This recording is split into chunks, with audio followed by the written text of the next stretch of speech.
esta, a esta nueva sesión del grupo organizada por el Grupo de Asuntos Espaciales y el Grupo Joven.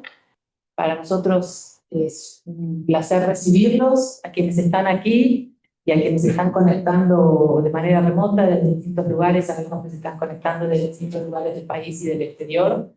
Así que bueno, les damos la bienvenida. Este es nuestro primer evento que realizamos junto con el Grupo Joven. Se nota claramente quiénes son del Grupo Joven y quiénes no. Por suerte tenemos un representante, ¿no, Luis? Un representante del Grupo Espacial que nos baja el promedio de edad. Así que, no, bromas aparte, estamos muy satisfechos de poder hacer este encuentro, que seguramente va a ser el primero de varios. Acá nos llega otro representante joven. Por favor, súmate a la mesa.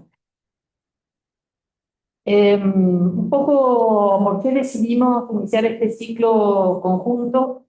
Lo estamos haciendo dentro del marco de la celebración de la Semana Mundial del Espacio. Estamos llegando unos días después, pero bueno, con el feriado de por medio tuvimos que reprogramar, contribuyendo a los objetivos globales de difusión sobre cómo la ciencia y la tecnología espacial transforman la vida humana.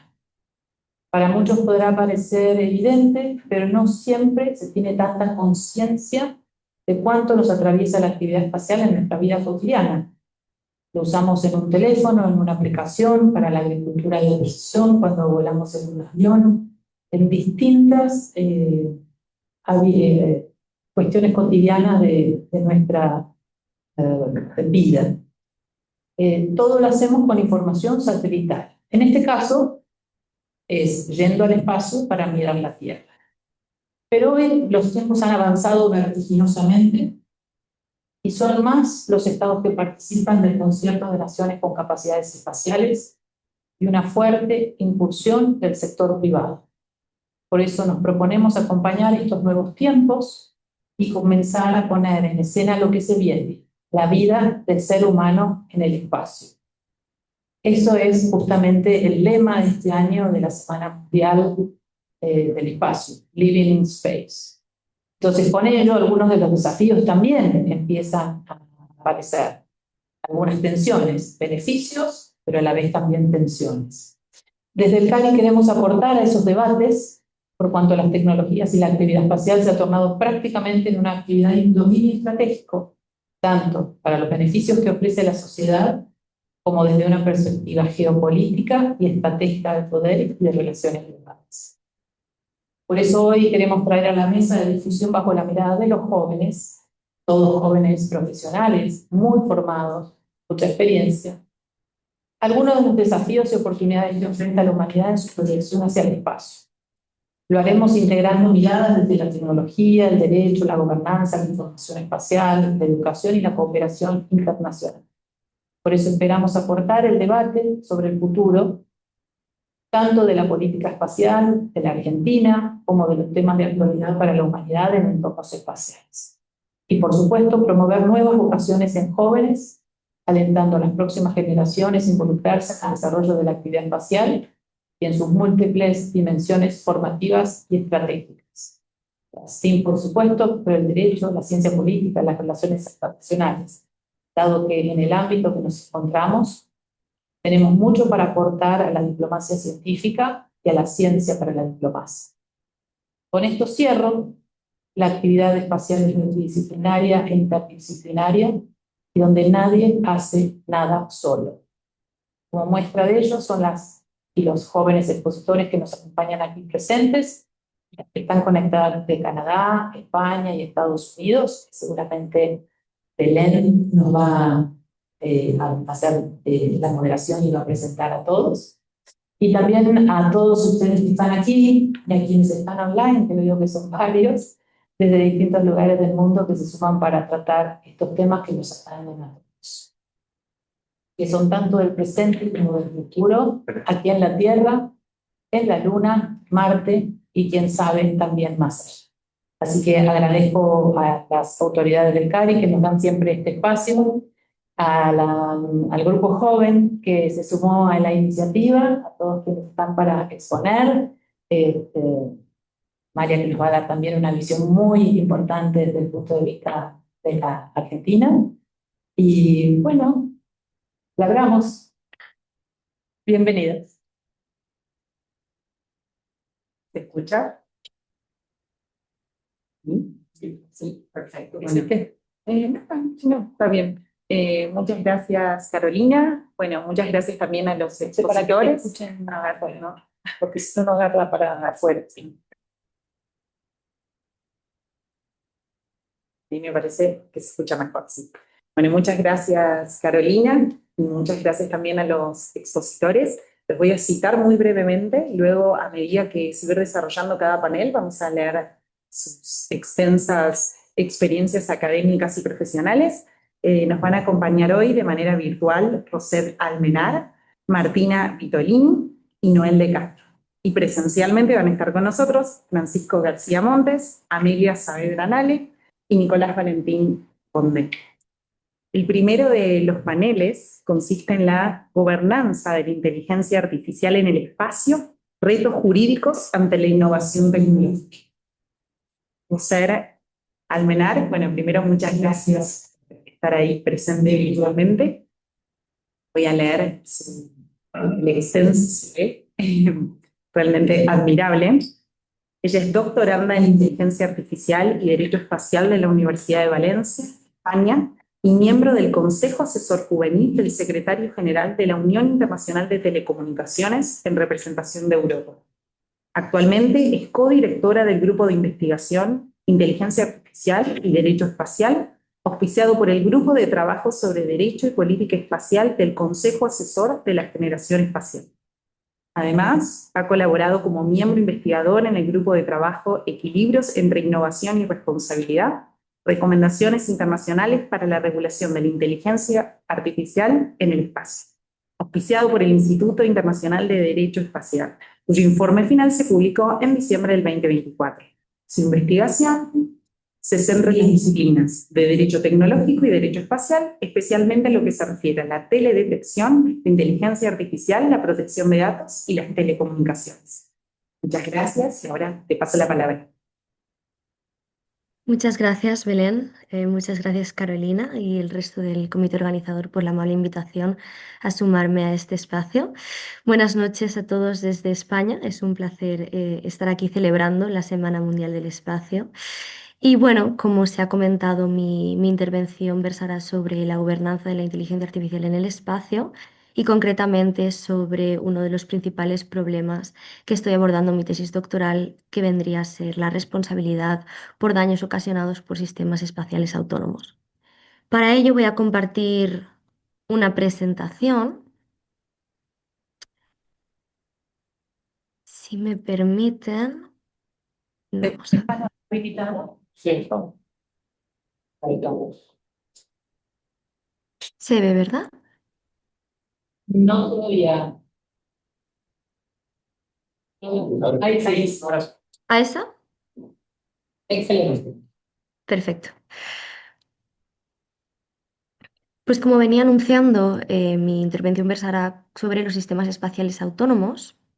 Y es que hace, bueno, relativamente poco tuvimos un hito histórico, noviembre de 2024, donde China lanzó los primeros satélites completamente autónomos, caracterizados por contar con trayectorias orbitales de ajuste autónomo sin intervención humana alguna desde el segmento terrestre. Tradicionalmente, siempre ha habido un operador en tierra ordenando cómo el sistema tenía que actuar, cómo posicionarse, hacia qué dirección avanzar. Sin embargo, a día de hoy, por la abundante aplicación de la inteligencia artificial que ha permeado no solo el sector espacial, sino toda actividad humana, estamos empezando a encontrar ejemplos de este calibre y China en este caso ha sido el primer estado potente en el espacio que ha lanzado satélites considerados completamente autónomos.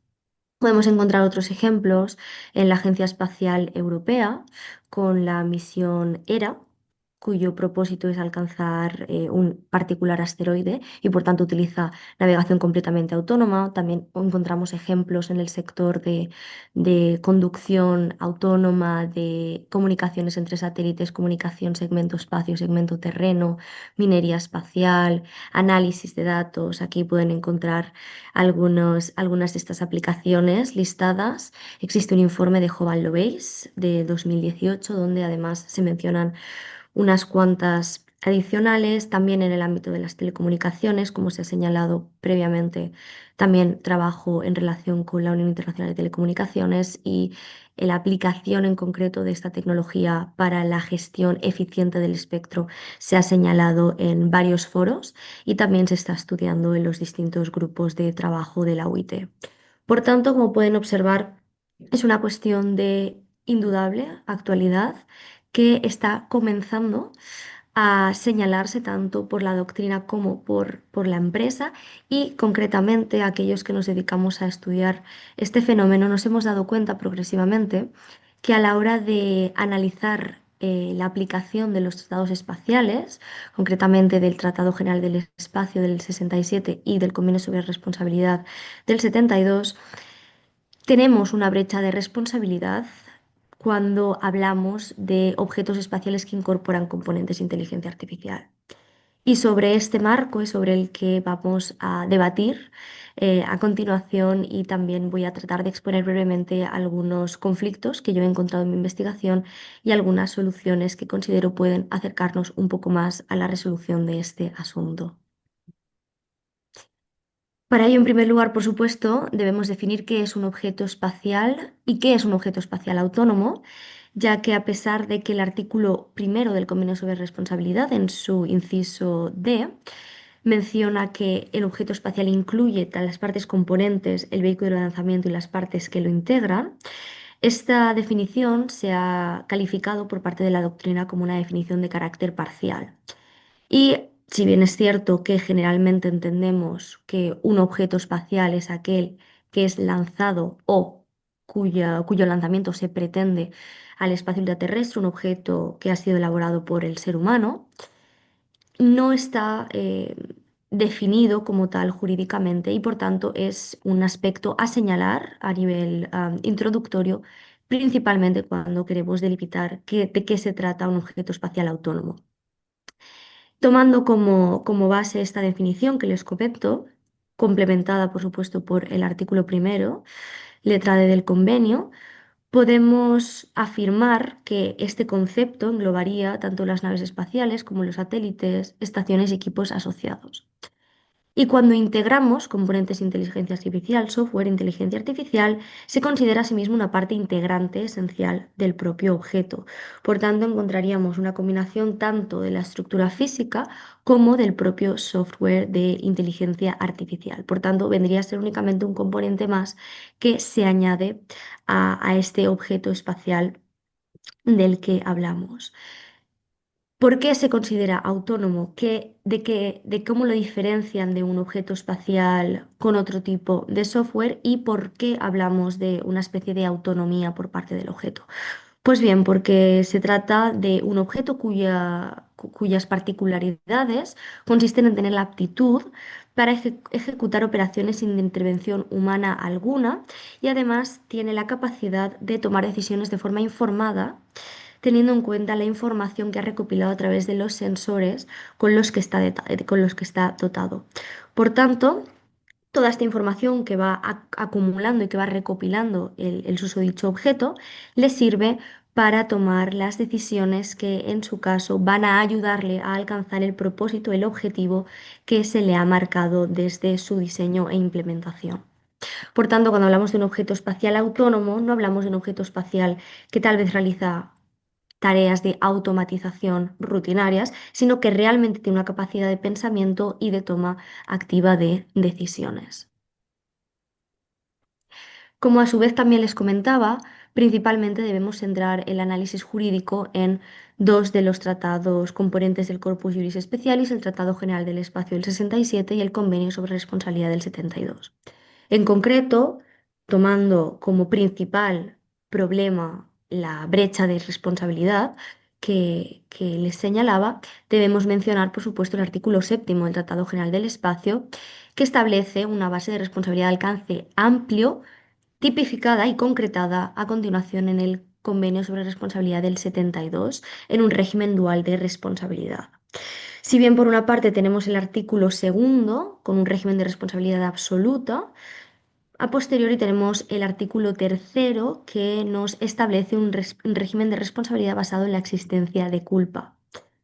Y cuando hablamos de objetos espaciales autónomos y de la causación de un daño, es sumamente importante hacer esta distinción, ya que por una parte la responsabilidad absoluta, cuando el daño ocurre ya sea en la superficie terrestre o aeronaves en vuelo, como no puede haber posibilidad de exoneración, porque precisamente hablamos de una responsabilidad absoluta donde el Estado responde en cada caso, debido a que se presume una protección frente a riesgos excepcionales y no se exige prueba de la causación por parte de la víctima, el hecho de que se incorporen componentes de inteligencia artificial y que sea un objeto autónomo no cambia el hecho de que el Estado responsable, el Estado o estados de lanzamiento, van a ser los que en última instancia van a asumir esta responsabilidad y en consecuencia no merece, no merita un análisis exhaustivo precisamente por esta cuestión.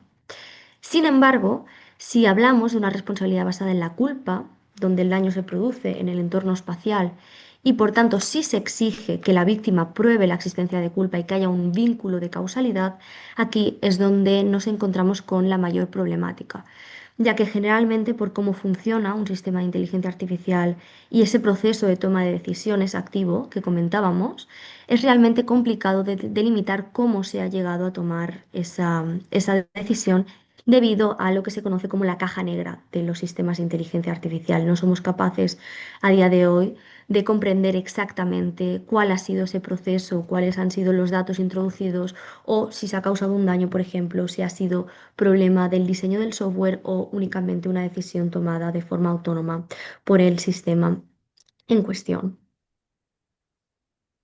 Y en relación con esta diferenciación y sobre todo con la responsabilidad basada en la culpa y este desafío que encontramos al hablar de objetos espaciales autónomos y la prueba de la culpa, ya que a su vez no se encuentra definida en el Convenio sobre Responsabilidad y únicamente el derecho internacional alude a la Convención de Viena sobre el derecho de los tratados y al término general de culpa. En estos casos, mi investigación me ha llevado a considerar una perspectiva nueva que consiste en analizar el derecho, concretamente tanto el Tratado General del Espacio como el Convenio sobre Responsabilidad del 72, desde una perspectiva del análisis económico, es decir, implementando principios económicos propios de la economía para tratar de examinar precisamente cuál es la eficiencia de las normas o si en este caso las normas están cumpliendo con estos principios cuyo objetivo es minimizar los costos sociales totales, consiguiendo un equilibrio óptimo entre los efectos disuasorios y los mecanismos de distribución del riesgo y del costo. Es decir, la adopción de normas tiene por objetivo principal que estas normas sean eficientes y por tanto que no solo castiguen la conducta inapropiada que se tipifica en las normas, sino que también sean un método de prevención para que no para que no sigan ocurriendo ese tipo de incidentes. Por tanto, utilizando estos principios y este análisis económico del derecho, yo he llegado a la siguiente conclusión. Y es que cuando hablamos de un análisis económico del derecho, debemos diferenciar entre tres tipos de costos. Los costos primarios, que se corresponden con el daño inmediato, es decir, puede tratarse de lesiones personales, puede tratarse de daños a la propiedad, destrucción de infraestructura, otros daños materiales. A continuación hablamos de costos secundarios, es decir, cuando se producen esos daños primarios y no se compensa correctamente a la víctima, incurrimos en unos costes de carácter secundario y se produce una distorsión económica derivada de esta falta de indemnización. Y por último tenemos unos costos terciarios, que vendrían a estar relacionados tanto con los costos primarios como con los costos secundarios, porque se trata de aquellos costos administrativos asociados a la implementación y ejecución de los mecanismos jurídicos para lidiar con ambos costos primarios y secundarios. Y como les comentaba, mi investigación ha revelado que el régimen vigente del Convenio sobre Responsabilidad del Tratado General del Espacio revela que no se satisface el criterio de minimización de costos, este objetivo que persigue precisamente el análisis económico del derecho y la eficiencia de las normas, ya que se tiende a elevar los costos secundarios y terciarios mientras se proporcionan incentivos insuficientes para la mitigación de los costos primarios. ¿Por qué? ¿Cuáles son estas disfuncionalidades que encontramos de carácter económico y que motivan el objeto de mi investigación y de mi presentación en el día de hoy? Pues los he diferenciado entre tres tipos de ineficiencias. Por una parte, aquellas del riesgo moral, es decir, tal y como está diseñado el actual convenio sobre responsabilidad y el marco jurídico aplicable a los daños, a la responsabilidad internacional por daños. Los operadores privados trasladan la asunción del riesgo a los estados. Es decir, a pesar de que la mayoría de actividades actualmente son de carácter privado y se llevan a cabo por empresas, en última instancia siempre van a responder a priori los estados por aquellos daños que se han producido. Y ello puede llevar a que estos operadores privados no tengan interés en incentivar un desarrollo sostenible o en implementar medidas, por ejemplo, de ciberseguridad, para proteger este tipo de sistemas de la causación de posibles daños, sino que otorgarían prioridad, por ejemplo, a la generación de incentivos económicos, de beneficios económicos, por sobre la implementación y la adopción de medidas de precaución. En última instancia, el Estado es quien va a responder a priori, a pesar de que a posteriori a nivel nacional existan mecanismos de repercusión de la indemnización que se ha abonado, pero ese momento llegará en un nivel posterior y tal vez, si es que llega, porque no es frecuente tampoco que este tipo de daños ocurran. Por tanto, un poco los operadores privados pueden escudarse en esa lógica de no necesitamos invertir en medidas de precaución. Si ocurre algún daño que puede que no ocurra, va a ser el Estado el que en primera instancia se va a hacer responsable de los gastos y ya cuando nos lo reclamen nosotros nos haremos cargo de ellos. Este sería un primer problema, una primera ineficiencia económica, el riesgo moral. Pero además hablaríamos de costos de transacción. ¿Por qué? Porque cuando se trata de indemnizar a las víctimas, hablamos de mecanismos diplomáticos interestatales entre estados. Por tanto, las víctimas como tal no tienen remedios a nivel internacional para reclamar de forma directa, no tienen legitimación procesal directa para el ejercicio de estas acciones indemnizatorias. Y al tratarse de un procedimiento de carácter lento y sujeto a consideraciones políticas y de coste elevado, puede resultar de nuevo en un coste de transacción innecesario a la hora de tratar con esta cuestión y, por supuesto, ineficiente, que es lo que viene a determinar el análisis económico del derecho. Y por último, también encontramos una distorsión de la innovación, porque como les comentaba, los operadores privados pueden incurrir en un déficit de mecanismos para disuadir la ocurrencia de este tipo de daños, pero el Estado, como es el primero que va a responder económicamente de estos daños, puede incluso adoptar medidas de más para cubrirse las espaldas y prevenir este tipo de situaciones, llegando a ser una aplicación desproporcionada en el ámbito estatal o que dificulte mucho el progreso y la innovación y el desarrollo de nuevas tecnologías por miedo a que ocurran este tipo de escenarios y se tenga que responder económicamente de ellos, lo que nos lleva a una existencia de asimetrías normativas entre las distintas jurisdicciones, ya que depende, por supuesto, de cómo está regulado a nivel nacional, a nivel doméstico y de el distinto tipo de régimen jurídico que se ha previsto.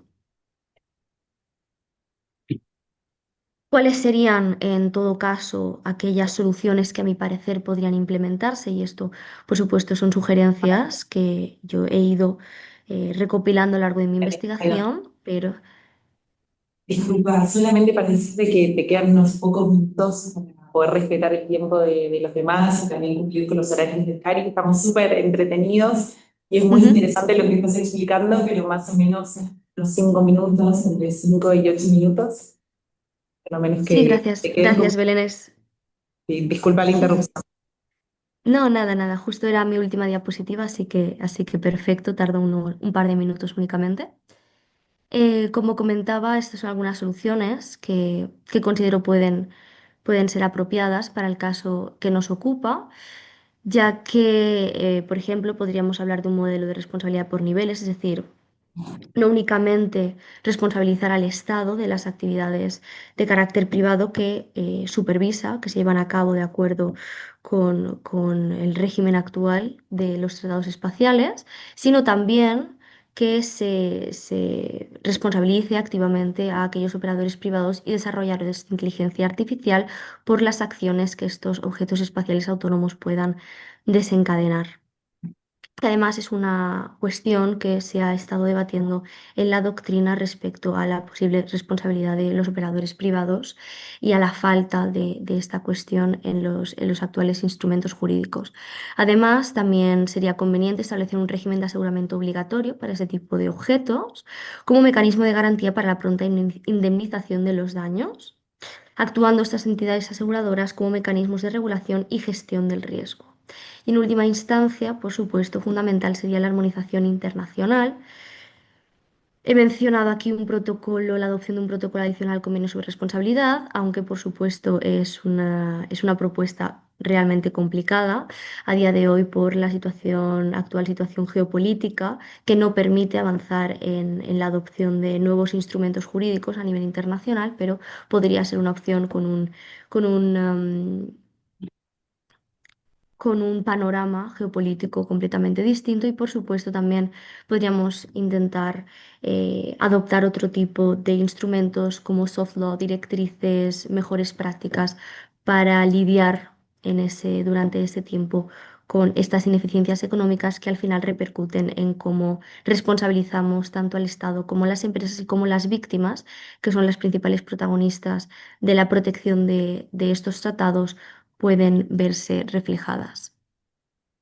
Esta ha sido mi exposición. Si tienen cualquier pregunta o comentario, estoy completamente abierta a escucharles, y si no, pueden contactarme ya sea a través de LinkedIn o de mi correo institucional. Muchas gracias.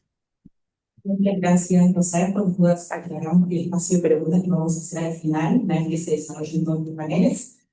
Ahora vamos a pasar al segundo de ellos. Bueno, va a estar presentando Martina Vitolini, que nos acompaña de manera virtual desde Canadá.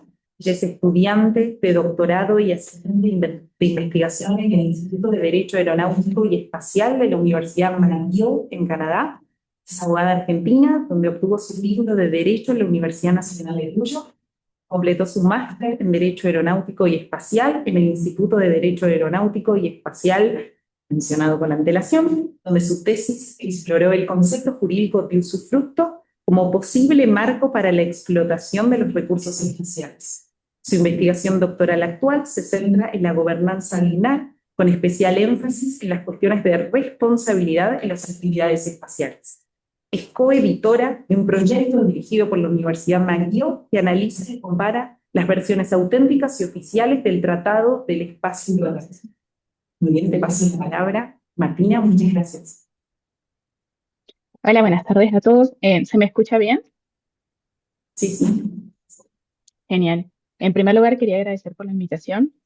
Siempre me pone muy feliz ver que en Argentina ya estamos empezando a involucrarnos más en lo que son las cuestiones espaciales. En segundo lugar, quería disculparme por mi voz. Ya hemos empezado con los primeros fríos acá en Montreal, así que ando con el pecho medio tomado. Pero si no se me llega a entender algo, me pueden interrumpir y pedirme que lo repita, no hay problema. Hoy quería hablar un poco de lo que es la gobernanza lunar y toda la cuestión que nos rodea en cuanto a cuando comenzamos a hablar de lo que son los recursos espaciales, particularmente mirando a lo que es la Luna. Si bien hubo un momento en el cual empezamos a considerar la explotación de recursos espaciales en lo que serían asteroides y cometas, las cuestiones físicas y todo lo que sería la logística detrás demostró que es muy difícil para la humanidad en este momento poder realmente llevar adelante un proceso de explotación minera en asteroides y en cometas por cuestiones de las órbitas, y entonces todos volvimos a poner la mirada en la Luna.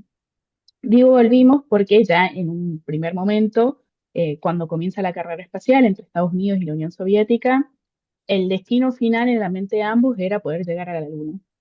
Estados Unidos últimamente es quien logra llegar y siempre me gusta compartir mucho esta foto porque creo que es una de las imágenes más difundidas probablemente en nuestra historia, la imagen de la bandera estadounidense en la luna, pero lo que no se sabe es que detrás de este simple acto que hizo Estados Unidos hubo todo un estudio de investigación por parte del gobierno estadounidense para ver si efectivamente podían colocar una bandera estadounidense en la luna, cuáles eran las implicaciones, cuáles tendrían que ser las declaraciones que hacían previamente.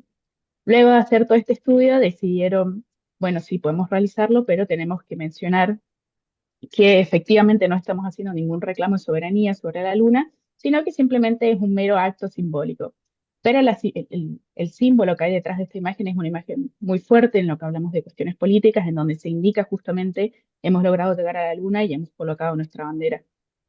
Luego de eso, si bien la carrera espacial comenzó como a reducir un poco la velocidad comparado con lo que veíamos en los primeros años, tomó una década nomás entre el lanzamiento de Sputnik y la posibilidad de que el hombre llegara a la Luna, mientras que hemos visto que desde la llegada del hombre a la Luna en 69 no hemos vuelto a poner una persona en la Luna y han transcurrido décadas. Entonces podemos ver que se apagó un poco este incentivo por parte de los estados a llegar a la Luna, pero la investigación científica y la perspectiva de la luna tiene recursos que podemos usar siempre estuvo ahí.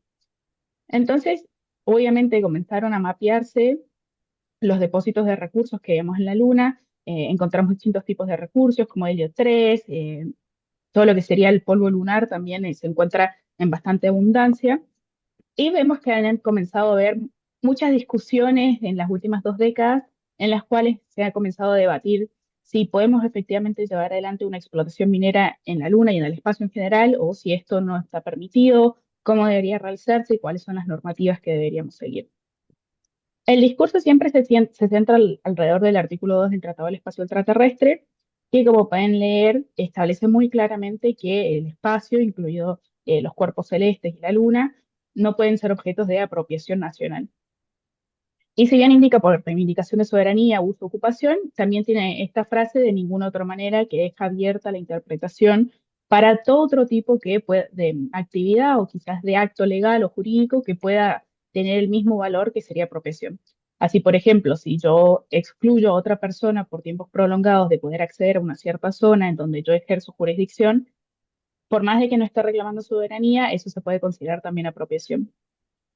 Uno, cuando se pone a leer todas las distintas posiciones de distintos investigadores, ha habido tanto debate a lo largo de la historia sobre este artículo en distintos puntos particularmente. En primer lugar, que se refiere a lo que es la apropiación nacional y muchos indican, ok, dice solamente apropiación nacional, no habla de apropiación privada, por lo tanto el Estado es el cual no puede llevar adelante esta explotación minera, pero la persona particular sí podría hacerlo.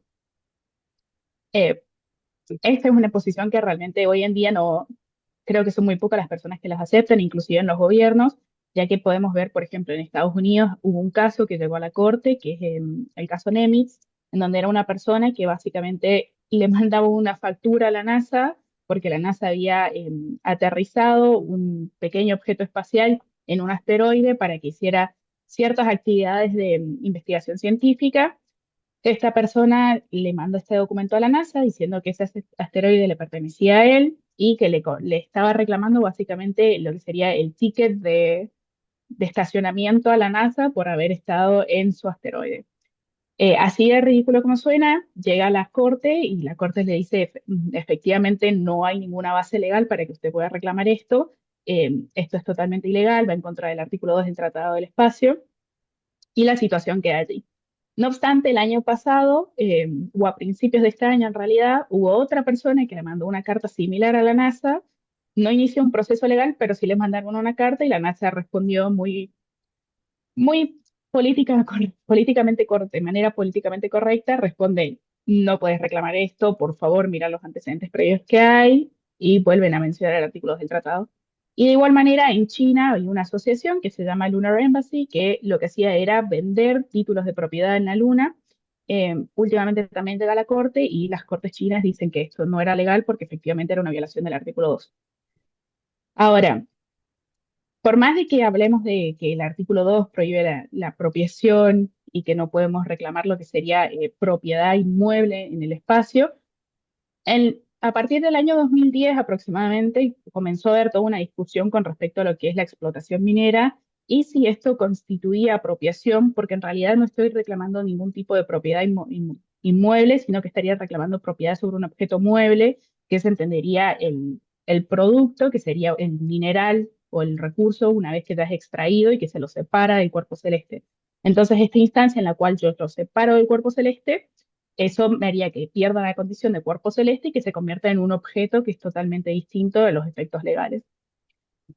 Hubo mucha discusión, principalmente, obviamente, tenemos Estados Unidos que argumentaba a favor porque claramente incentiva lo que es el sector privado, hay muchísimo potencial económico si uno pudiera llevar adelante este tipo de explotaciones mineras. Y por el otro lado teníamos Rusia y otros países más que tenían una postura más reservada, como diciendo, realmente no podemos decir que esto está permitido, necesitamos una interpretación autoritativa del artículo 2 o necesitamos una nueva regulación al respecto. Y cuando hablamos de regulaciones, tal como lo mencionaban previamente, en la situación geopolítica en la que nos encontramos hoy en día, no hay posibilidad de que tengamos un tratado nuevo sobre el espacio en el futuro cercano. Y el último tratado que tuvimos era justamente el Tratado de la Luna, que se lo considera a veces la oveja negra de los tratados espaciales porque tiene solamente 17 ratificaciones y ha sido el único tratado del espacio que ha sido denunciado por un país. Y justamente lo que establecía el Tratado de la Luna era que se estableciera más a futuro un régimen justamente para la regulación de la explotación de recursos espaciales en la Luna. Y, y esta falla que vemos del Tratado de la Luna nos ha dejado con un vacío legal en donde realmente no sabían cómo seguir adelante. ¿Qué fue lo que hicieron? En caso de duda, hago una ley nacional, total, basándome en el principio de Lotus, lo que no está prohibido está permitido. Y esta tendencia comenzó con Estados Unidos en el año 2015, que pasaron una ley nacional que establecía que los recursos espaciales son susceptibles de ser sometidos a apropiación de ciudadanos estadounidenses o entidades que se encuentran registradas bajo las leyes estadounidenses. Allí nomás comenzaron Luxemburgo, los Emiratos Árabes, Japón y últimamente, más cercano, tenemos Brasil e Italia, que también pasaron normativas que justamente permiten que actores privados puedan apropiarse de recursos espaciales una vez que estos han sido separados del cuerpo celeste en sí mismo. Esto en su momento generó mucho debate al punto de que se armó inclusive algunos grupos de trabajo en instituciones internacionales como el Instituto Internacional de Derecho Espacial, que se analizó si la normativa estadounidense era una violación o no del Tratado del Espacio Ultraterrestre. Últimamente se llegó a la conclusión de que no es una violación, sino que es simplemente una posible interpretación del artículo 2. Y esta posible interpretación del artículo 2 ha sido la que se ha visto más recogida hoy en día, una vez que Estados Unidos comenzó esta nueva tendencia. Para no quedarse atrás, todo el mundo empezó como a decir, sí coincido, sí coincido, sí coincido, y hoy en día esta discusión de si se puede realizar esta explotación minera en el espacio o no, ya se la aborda más desde una perspectiva, cómo lo vamos a hacer, cuáles van a ser las reglas que van a regir este tipo de actividades. Muy seguido de la creación de la Ley Nacional Estadounidense, tenemos en el 2020 la creación de los acuerdos Artemis, que hoy en día cuentan con 56 signatarias, y por el otro lado tenemos también lo que es the International Lunar Research Station, que es el proyecto que llevan adelante Rusia y China con algunos otros países que tienen solamente de 13 a 14 signatarios, pero que ambos tienen el mismo objetivo, el objetivo de establecer una presencia humana en la Luna de manera a largo plazo. Y muchos tienen estas pequeñas contradicciones entre ellos, en donde podemos ver aspectos que Artemis Accords busca que se establezcan, por ejemplo, lo que serían todas las zonas de seguridad, mientras que en International Lunar Research Station están en contra de lo que vendrían siendo estas zonas de seguridad. Y acá podemos ver cómo es la falta de normativa y también la creación de estos dos bloques que están tan diferenciados y que no tienen discusión entre ellos, nos puede llevar a un potencial conflicto en la Luna, y no solamente un conflicto político, sino también conflictos legales, en donde vamos a comenzar a tener la fragmentación del derecho internacional que rige las actividades entre los estados en la Luna, porque si estamos hablando de la creación de normas que no sea a través de un tratado, podemos hablar de la creación de costumbres. Entonces, por ejemplo, quizás que los signatarios de Artemis empiezan a utilizar las zonas de seguridad de una manera constante, que demuestra un cierto acuerdo por un tiempo prolongado, y a lo sumo esto va a ser una ley, si bien no para el resto de los, por ejemplo, si China y Rusia se oponen, particularmente para ellos no se va a poner, pero para todos aquellos países que, sobre todo países en vías de desarrollo, que tienen actualmente otras prioridades que no son el espacio y que no manifestaron en su momento su estado de objetor a esta nueva normativa de costumbre, y para ellos igual va a ser continuar siendo una norma vinculante justamente por la falta de desconocimiento quizás que tienen y porque este grupo de estados, liderado por potencias espaciales, han decidido poner en lugar este tipo de normas que últimamente terminan afectando a toda la comunidad. Entonces, esta falta de comunicación entre los dos bloques es lo que nos está llevando a que veamos cómo comenzamos a tener esta fragmentación en el derecho espacial, en donde podemos tener dos sistemas que son totalmente paralelos, pero totalmente distintos, y que últimamente tienen la capacidad de generar un conflicto que, si nos ponemos a pensar cómo es el ambiente en la Luna y todas las cuestiones físicas que lo rodean, cualquier problema que pase allí puede tener consecuencias más que catastróficas, por más de que sea un asunto que sea diminuto. ¿Qué estamos haciendo a nivel internacional para prevenir este potencial conflicto? Bueno, por un lado tenemos en COPUS, en el Comité Legal, se está comenzando a realizar una serie de principios que tienen por objetivo regir lo que sería la explotación de recursos espaciales, pero el primer problema con el que nos encontramos es que estos principios, ya de entrada, la introducción, cuando lo comienzan a desarrollar, dice que son voluntarios, o sea, estamos ante la presencia de un documento de soft law. Que sea un documento soft law, si bien me puede informar otros estándares, como por ejemplo si el Estado habló con la diligencia debida o no, ya de entrada me dice que los Estados no tienen obligación alguna de seguirlo. Entonces, por más de que sí, que tengamos en un documento de estos principios, que son todos muy lindos y que dice sí, tenemos que consultar con los otros estados, sí, tenemos que realizar la explotación de una manera que sea de acorde a la protección ambiental que sea necesaria, no me asegura de que los estados efectivamente lo vayan a implementar y tampoco tienen la obligación en sí misma de implementarlo. Entonces me genera este espacio en el que tengo un documento que me dice cómo las cosas deberían ser, pero no tengo una manera de justamente asegurarme de que los estados se comporten de manera con estos principios. Y el segundo problema con los principios es que es un proceso muy lento. Como mencionaba, Estados Unidos pasó en el 2015 su normativa nacional y recién en el 2022 es que se crea de, el grupo de trabajo en COPUOS para lo que es la investigación de los recursos espaciales. Esto nos demuestra la lentitud con la que el sistema internacional opera y sobre todo en el ámbito espacial, en donde vemos años y años, por ejemplo, las directivas para el uso sustentable del espacio demoraron 7 años en ser producidas y de igual manera es un documento que soft law no tiene un valor legal vinculante efectivo. Y el objetivo final del grupo de trabajo es tener estos principios listos o intentar tenerlos listos para el 2027. Y de acá al 2030 ya hay planeadas alrededor de 250 misiones lunares. O sea, cuando una vez que estos estén concretados, ya vamos a tener probablemente la mitad de esas actividades lunares ya en el espacio, quizás ya tengamos una práctica que es totalmente distinta a lo que los principios están buscando hacer.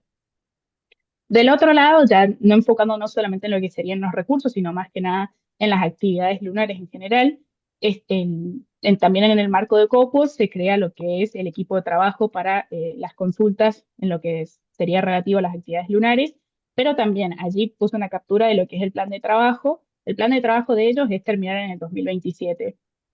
Y eso también nos demuestra la lentitud del sistema. Y para dar un ejemplo, terminará en el 2027, pero a principio de este año tuvimos la compañía japonesa / europea, que es iSpace, que ya hicieron un contrato con Estados Unidos para, justamente ahí lo que resaltaba es que el objeto del contrato es transferir la propiedad de polvo lunar a la NASA, siendo como la primera vez de que hay una transacción económica en el espacio que tiene por objeto un recurso espacial, que en este caso sería el polvo lunar. Entonces vemos que el sistema legal va avanzando muy despacito a nivel internacional, pero por otro lado tenemos las compañías y los espacios que efectivamente ya lo van haciendo y para el momento en el que tengamos todos estos documentos, lo que va a suceder es que vamos a tener una práctica totalmente distinta, puede ser que ya hayan comenzado operaciones mineras, entonces vemos que el derecho internacional particularmente se va quedando atrás. Y también tenemos muchos proyectos que un estado lo anuncia y el otro comienza a competir. Entonces, por ejemplo, en agosto, Estados Unidos anuncia que van a poner un reactor nuclear en la Luna para poder tener una generación de energía y al mes siguiente no, este mes, Canadá anuncia que también ya firmaron un contrato con una empresa canadiense para que comiencen a hacer la investigación de los costos y qué tan factible sería que coloquen un reactor nuclear en la Luna. Y si nos ponemos a pensar, el uso del reactor nuclear en sí mismo no está prohibido, se encuentra permitido, pero las consecuencias que puede tener el reactor nuclear en la Luna podrían ser totalmente devastables, no solamente para quienes se encuentran allí, sino en general. Pensemos que la Luna también se encarga de regular todo lo que serían las mareas. Hay muchas primeras naciones o quizás comunidades indígenas que dependen de la Luna para lo que serían todas sus creencias religiosas y espirituales. Y el impacto que pueden tener este tipo de actividades en la Luna no solamente va a lo económico o a lo científico, sino que también a la humanidad en general. Estamos acostumbrados a mirar al cielo y ver a la Luna. Y si tenemos dos reactores nucleares en la Luna sin regulación alguna de cómo deberían funcionar qué reglas tendrían que seguir, cuáles son los estándares que deberían aplicarse, quién sería responsable en caso de que ocurra daño. Y uno empieza a pensar, y quizás tendríamos que empezar a prestar más atención a lo que está pasando en la Luna y dejar de hablar, no sé, de Starlink y de Elon Musk, que eso ya venimos hablando hace años, y poner la mirada en la Luna como debería ser. Entonces, más que nada, lo que quería hacer hoy era generar un poco de conciencia sobre estos pequeños puntos geopolíticos y legales en donde nos estamos quedando atrás y en donde es fundamental que países como Argentina o quizás países del sur global también comiencen a involucrarse más, porque si bien no vamos a ir a la Luna mañana, en algún momento sí vamos a querer ir y para el momento en el cual logremos llegar, quizás que la Luna ya sea totalmente un caos o quizás de que ya hayan normas en las cuales nosotros no tuvimos ninguna manera de intervenir en lo que es su formación. Entonces es necesario que a través de los foros internacionales, así también como de organizaciones, tanto como el CARIO como de otras instituciones, comencemos a discutir un poco más cuáles son los intereses que tenemos y cómo podemos proteger los intereses no solamente argentinos, sino de la humanidad en general en la Luna. Con eso termino y dejé mis dos correos, me pueden escribir a cualquiera de los dos. Y muchas gracias. Perfecto, muchas gracias Martina. Vamos a comenzar con el tercer panel, pero antes le quería pedir a los expositores por favor que respeten los 10 minutos para sus presentaciones, así logramos también tener más espacio para preguntas. El tercer panel es sobre reflexiones acerca del uso de la energía nuclear y las actividades del espacio terrestre. Va a estar presentando esta temática Francisco García Montes, es licenciado en Gobierno y Relaciones Internacionales por la UADE y máster en Relaciones Internacionales por la Universidad Nacional de La Plata. Director General de Relaciones Internacionales de la Municipalidad de La Plata, fue funcionario en la Subsecretaría de Relaciones Institucionales y Control de Gestión en el Ministerio de Justicia y Derechos Humanos de la Provincia de Buenos Aires, fue investigador en el proyecto de investigación Corporaciones Transnacionales, Responsabilidad Internacional por el Daño Transfronterizo y Cooperación Internacional en caso de catástrofe de la UADE. Es miembro del Grupo de Asuntos Internacionales del Espacio Intraterrestre del CAN. Te paso la palabra, gracias. Bueno, buenas tardes a todos. ¿Me escucha bien ahí? Bueno, creo que Martina me dio el pie ideal como línea de trabajo para comenzar a hablar de la aplicación de la energía nuclear en el espacio intraterrestre. En primer lugar, quisiera felicitar y agradecer a Carolina, a Luisa, a todos los compañeros del espacio intraterrestre, del grupo del espacio intraterrestre, también a los compañeros del CARI Joven que forman parte de esta iniciativa. Creo que es muy importante abordar este tipo de temas en esta ocasión, como mencionó Carolina, en marco de la Semana Mundial del Espacio, unos días con delay, pero bueno, lo importante es avanzar. Desde mi lugar me gustaría abordar y comenzar a presentar el tema que muchas veces por desconocimiento suele tener una connotación negativa en la sociedad, como es la utilización de la energía nuclear. Como digo, muchas veces por desconocimiento se la suele asociar a grandes catástrofes o grandes desastres, como han sido, bueno, se la asocia generalmente directamente a las catástrofes de Chernobyl, de Fukushima, y en manos de ellos es que se deja de lado los inmensos beneficios y las inmensas facilidades que ofrece la aplicación de energía nuclear, no solamente en la Tierra, sino en este caso también aplicado en las actividades del espacio extraterrestre. Creo que es un debate sumamente actual, sin irme por las ramas, pero bueno, actualmente Europa se encuentra dividido también en este sentido, de energía nuclear sí, energía nuclear no. Países como Alemania y España se encuentran cerrando sus programas nucleares, sus reactores nucleares, mientras que por otro lado países como Francia se encuentran potenciando sus capacidades y proyectando un montón de proyectos particulares con la energía atómica.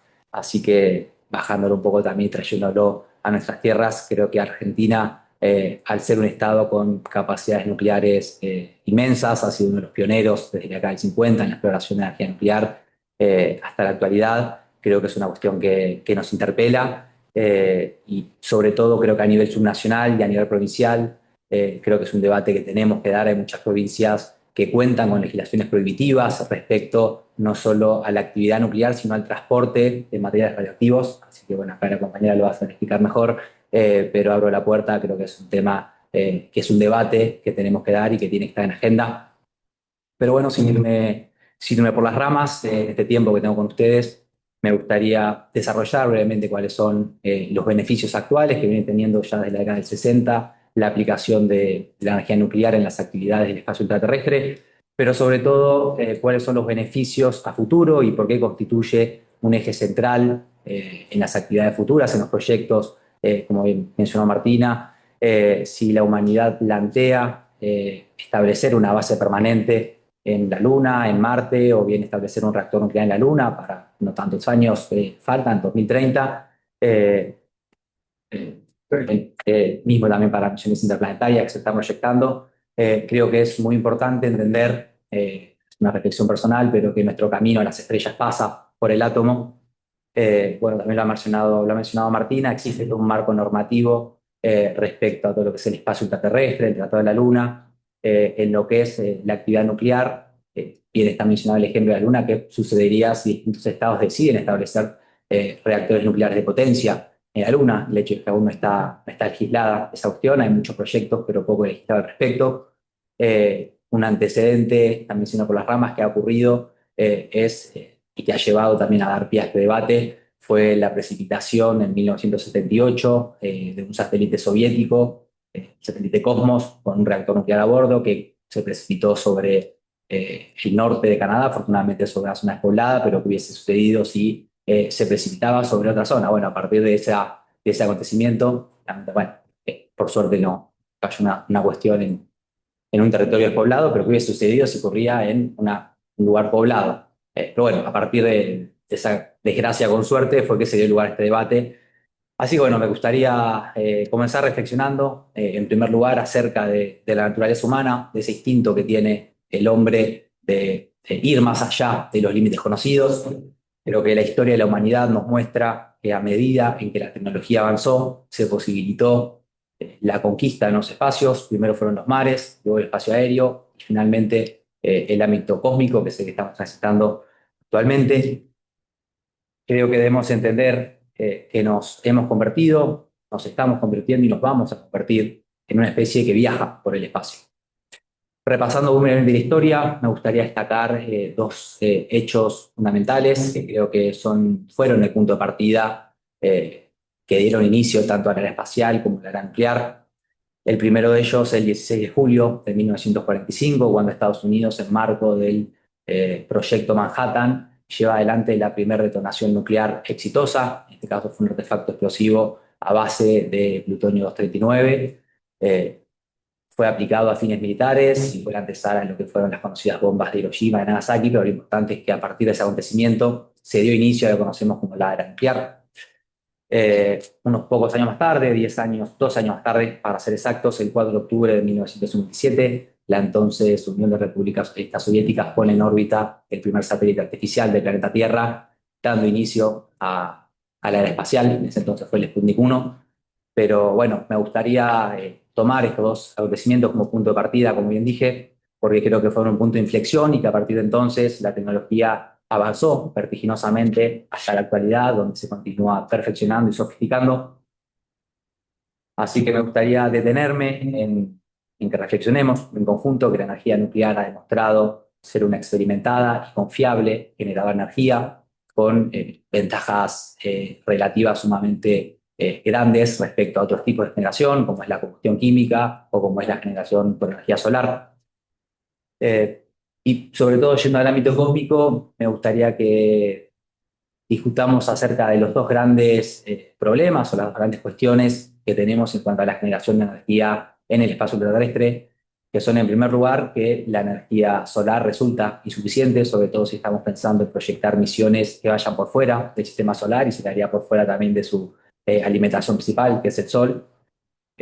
O mismo, sin irnos al salir del sistema solar, las noches, la Luna dura aproximadamente 14 días terrestres, así que incluso en estas cuestiones resulta insuficiente energía solar, y ni que hablar la cuestión de generación de energía por combustión química, con los costos que tiene a nivel de tiempo, a nivel de espacio, el traslado de los combustibles tradicionales que suelen utilizarse para el despegue, el aterrizaje y para futuras misiones, se suele pensar. Así que creo que debemos entender que, contemplando este panorama, la energía nuclear ofrece una fuente de alimentación robusta y experimentada.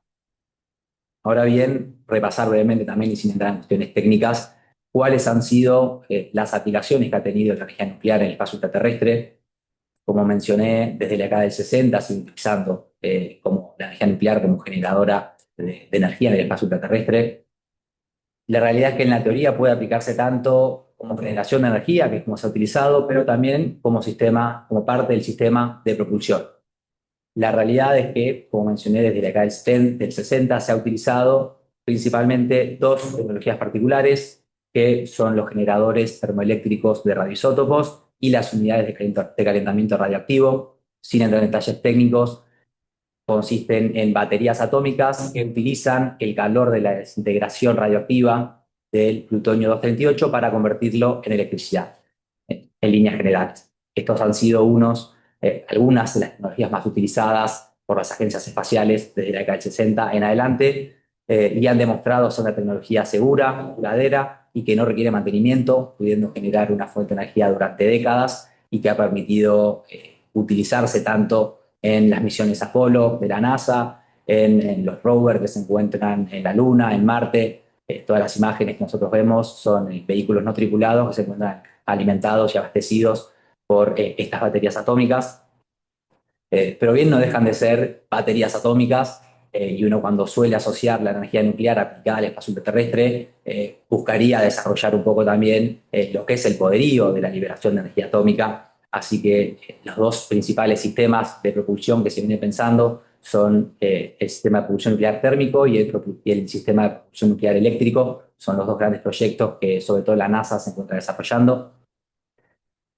No son sistemas que compiten entre sí, sino que son sistemas que, dados sus características, sus propiedades, son complementarios. Uno está pensado para misiones específicas y otro para otro tipo de maniobras, que ya vendrá en detalle. Pero para comenzar, el sistema de propulsión nuclear térmica lo que utiliza es el calor del reactor, que utiliza para calentar un propelente que suele ser el hidrógeno líquido, y ese gas es expulsado por una tobera hacia el exterior generando empuje. Y es un empuje hasta 2 veces mayor que el que utilizan actualmente, que el que ofrece en realidad la combustión química. Así que esta es una cuestión fundamental porque permitiría reducir drásticamente, de mínima a la mitad, los costos de operación y los costos de tiempo en el espacio intraterrestre. Como les comenté, la propulsión nuclear térmica está pensada para maniobras específicas, debido a que ofrece un alto nivel de empuje. Está pensado para maniobras de despegue, de aterrizaje y para misiones de corta duración, como podría ser a la Luna, a Marte. Y aquí es donde da lugar a lo que es el sistema de propulsión nuclear eléctrica, que se asemeja a lo que es el funcionamiento de un reactor nuclear terrestre, como los conocemos actualmente, donde el calor del reactor lo que hace es generar energía eléctrica, y esa energía eléctrica abastece al sistema de propulsión y a diversos sistemas, diversos instrumentos de la nave.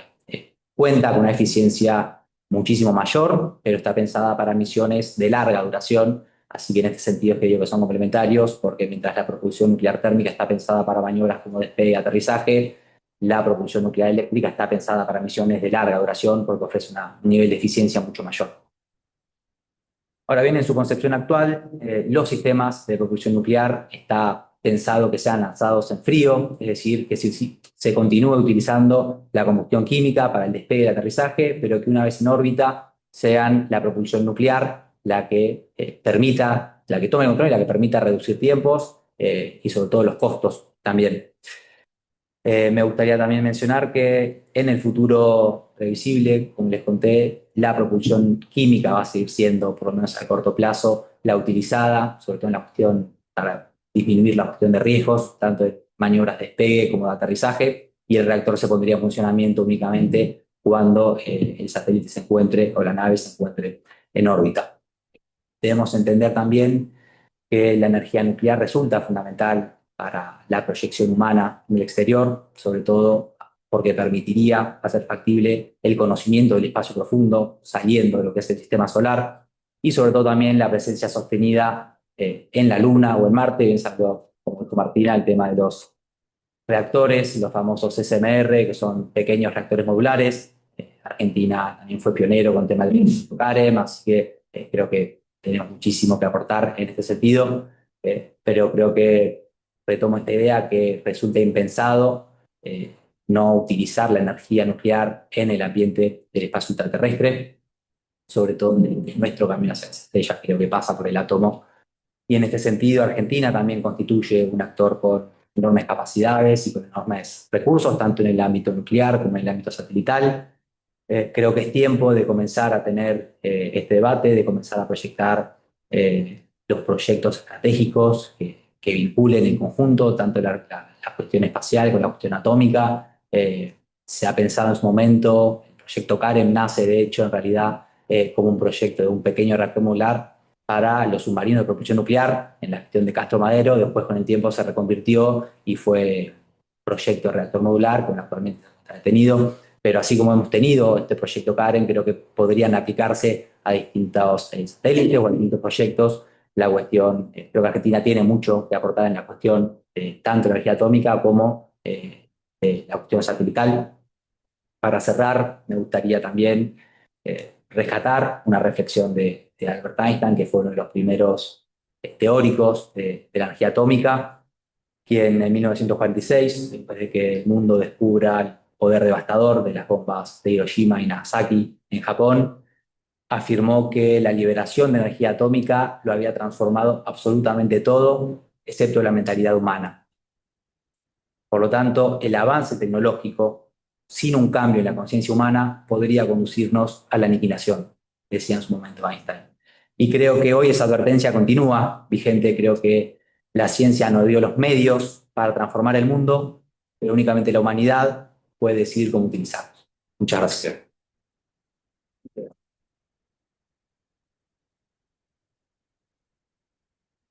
Gracias, Francisco. Ahora vamos a comenzar con el cuarto panel, que es sobre capacidades espaciales de las provincias argentinas, una mirada subnacional a la política espacial. Va a estar explicándonos al respecto Amelia Saavedra Nales. Ella es historiadora, especialista en internacionalización subnacional por la Universidad Nacional de San Juan, especialista en desarrollo y políticas públicas por la Escuela Federal de Desarrollo y maestranda en integración y cooperación internacional por la Universidad Nacional de Rosario. Fue becaria por Fulbright, la Universidad de los Andes, la Universidad Carolina de Praga y el Ministerio de Comercio de la República Popular China. Trabajó en el Departamento de Defensa de los Estados Unidos de Norteamérica y en el gobierno de la provincia de San Juan como asesora en internacionalización subnacional. En la actualidad se desempeña como técnica en el Consejo Federal de Inversiones y como investigador independiente en temáticas de internacionalización subnacional. Te paso la palabra, Amelia. Gracias. Muchas gracias, Belén. Muchas gracias por la invitación. Es un placer estar hoy acá. Y bueno, agradecer también a los presentes, a quienes están de manera virtual. Básicamente mi presentación lo que apunta es a hacer un repaso de las capacidades instaladas en las provincias argentinas para con el espacio. Les pido disculpas por anticipado. Esta no es mi temática especial, sí es el federalismo argentino y las capacidades de las provincias. Así que bueno, sepan disculpar si cometo algún error vinculado a la industria. Seguro que no. Muchas gracias.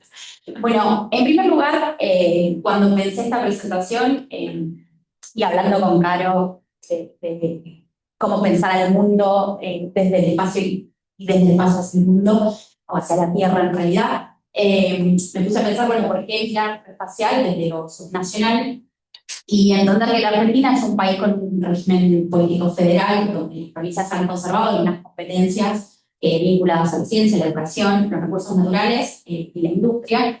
Y en ese sentido, también es muy importante destacar el antecedente legal histórico en la Constitución, la Reforma Constitucional de 1994, que sanciona el artículo 74 y 125, que establece que las provincias pueden establecer vínculos internacionales en asuntos que sean de su competencia, siempre y cuando no se contradigan con lo que establece la nacionalidad argentina. Y por lo tanto, la Argentina, a partir de ese momento, empieza a acelerar procesos de integración y cooperación internacional vinculados a la ciencia, a la diplomacia científica, que fortalecieron proyectos que quizás ya venían trabajándose en las provincias vinculadas a la educación y que se aceleran o se fortalecen a partir de este momento. Entonces, bueno, la idea es hacer un repaso breve sobre distintos complejos vinculados al espacio que existen en las provincias argentinas, las capacidades instaladas, las capacidades industriales, el capital humano, y las ventajas geográficas que la Argentina tiene con en su ubicación en el mundo respecto a ellos.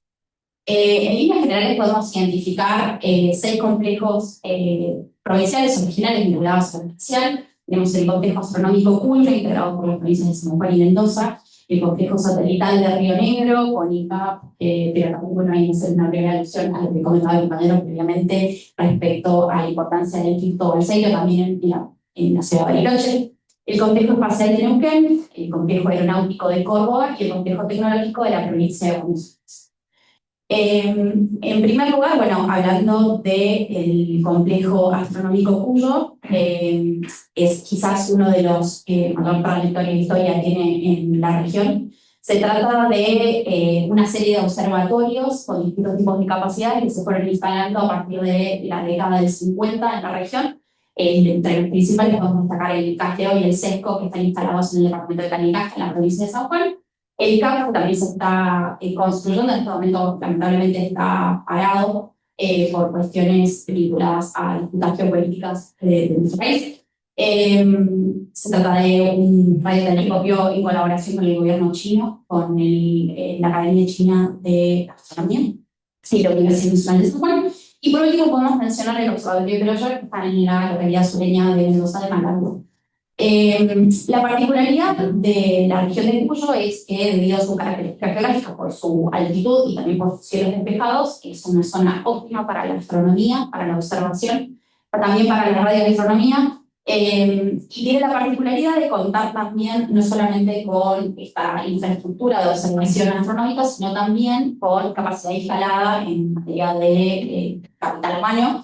Tanto la Universidad Nacional de San Juan como la Universidad de Cuyo ofrecen las carreras de astronomía, cuentan con institutos de investigación vinculados a la astronomía, crean el capital humano regional, pero también para toda la Argentina, y son centros de divulgación de conocimiento científico a nivel internacional. En el caso de el Casteo y el Sesco, son observatorios astronómicos que se ven a partir de convenios internacionales de cooperación científica con la Universidad de Georgetown y la Universidad de California, si no estoy equivocada en este momento. Lo mismo en el caso del CART, en el caso de la Universidad Nacional de San Juan, que es pionera en la cooperación científica en Argentina, y que han sido referentes estos centros astronómicos en la formación de recursos humanos argentinos, pero también la transferencia de capacidades tecnológicas, capacidades científicas a científicos de todo el mundo y de las universidades, en particular que les mencionaba, que visitan con regularidad la región y las investigaciones en las instalaciones ubicadas en la provincia de San Juan. Básicamente, las capacidades instaladas en el complejo astronómico de la región de Cuyo son para justamente la observación del espacio, la detección de rayos cósmicos, el turismo científico y los programas educativos que tienen no solamente impacto regional, sino también internacional. Continuando con el complejo satelital de Río Negro, INVAP, que es Investigaciones Aplicadas, es una empresa estatal de la provincia de Río Negro, es una empresa que se crea con capitales de la provincia, es un actor de relevancia regional y mundial sumamente importante, es un nodo de industria aeroespacial que se combina muy bien con las capacidades instaladas del Instituto Balseiro. Particularmente INVAP es señero en la industria aeroespacial en la Argentina y en la región, justamente por sus 2 líneas de negocio. INVAP empieza primero como una empresa para crear capacidades nucleares y posteriormente desarrolla la línea de negocio vinculada a capacidades satelitales. En la actualidad, si tienen la oportunidad, les recomiendo hacer la recorrida de INVAP, que es una maravilla de empresa por conocer. Desarrollan estas dos líneas de negocio, tienen capacidad instalada para el diseño y la exportación de reactores nucleares, tienen varios en construcción o en diseño con diversos países del mundo, no solamente los diseñan y los instalan, sino que también hacen transferencia de capacidades tecnológicas y científicas a los operarios de esos reactores nucleares que ofrecen. Y también tienen la línea de negocio de satélites para observación, georreferenciación, entre otros.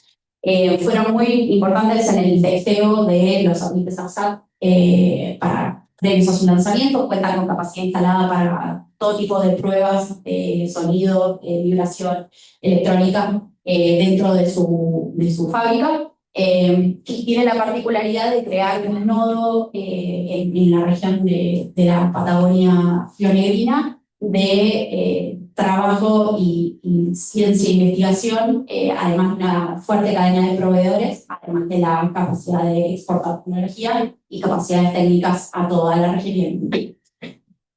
Después podemos hablar del complejo espacial Neuquén.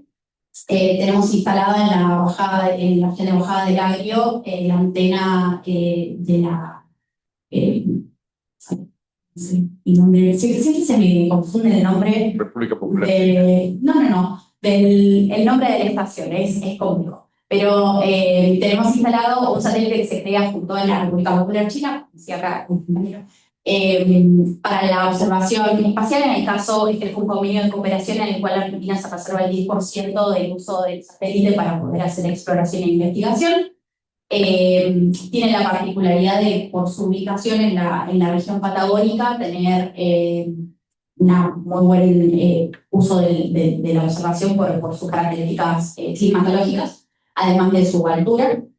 Y tiene la particularidad de que se utiliza mucho para lo que mencionaba la compañera con anterioridad, en las misiones vinculadas a la Luna y la cooperación científica con China y con Rusia.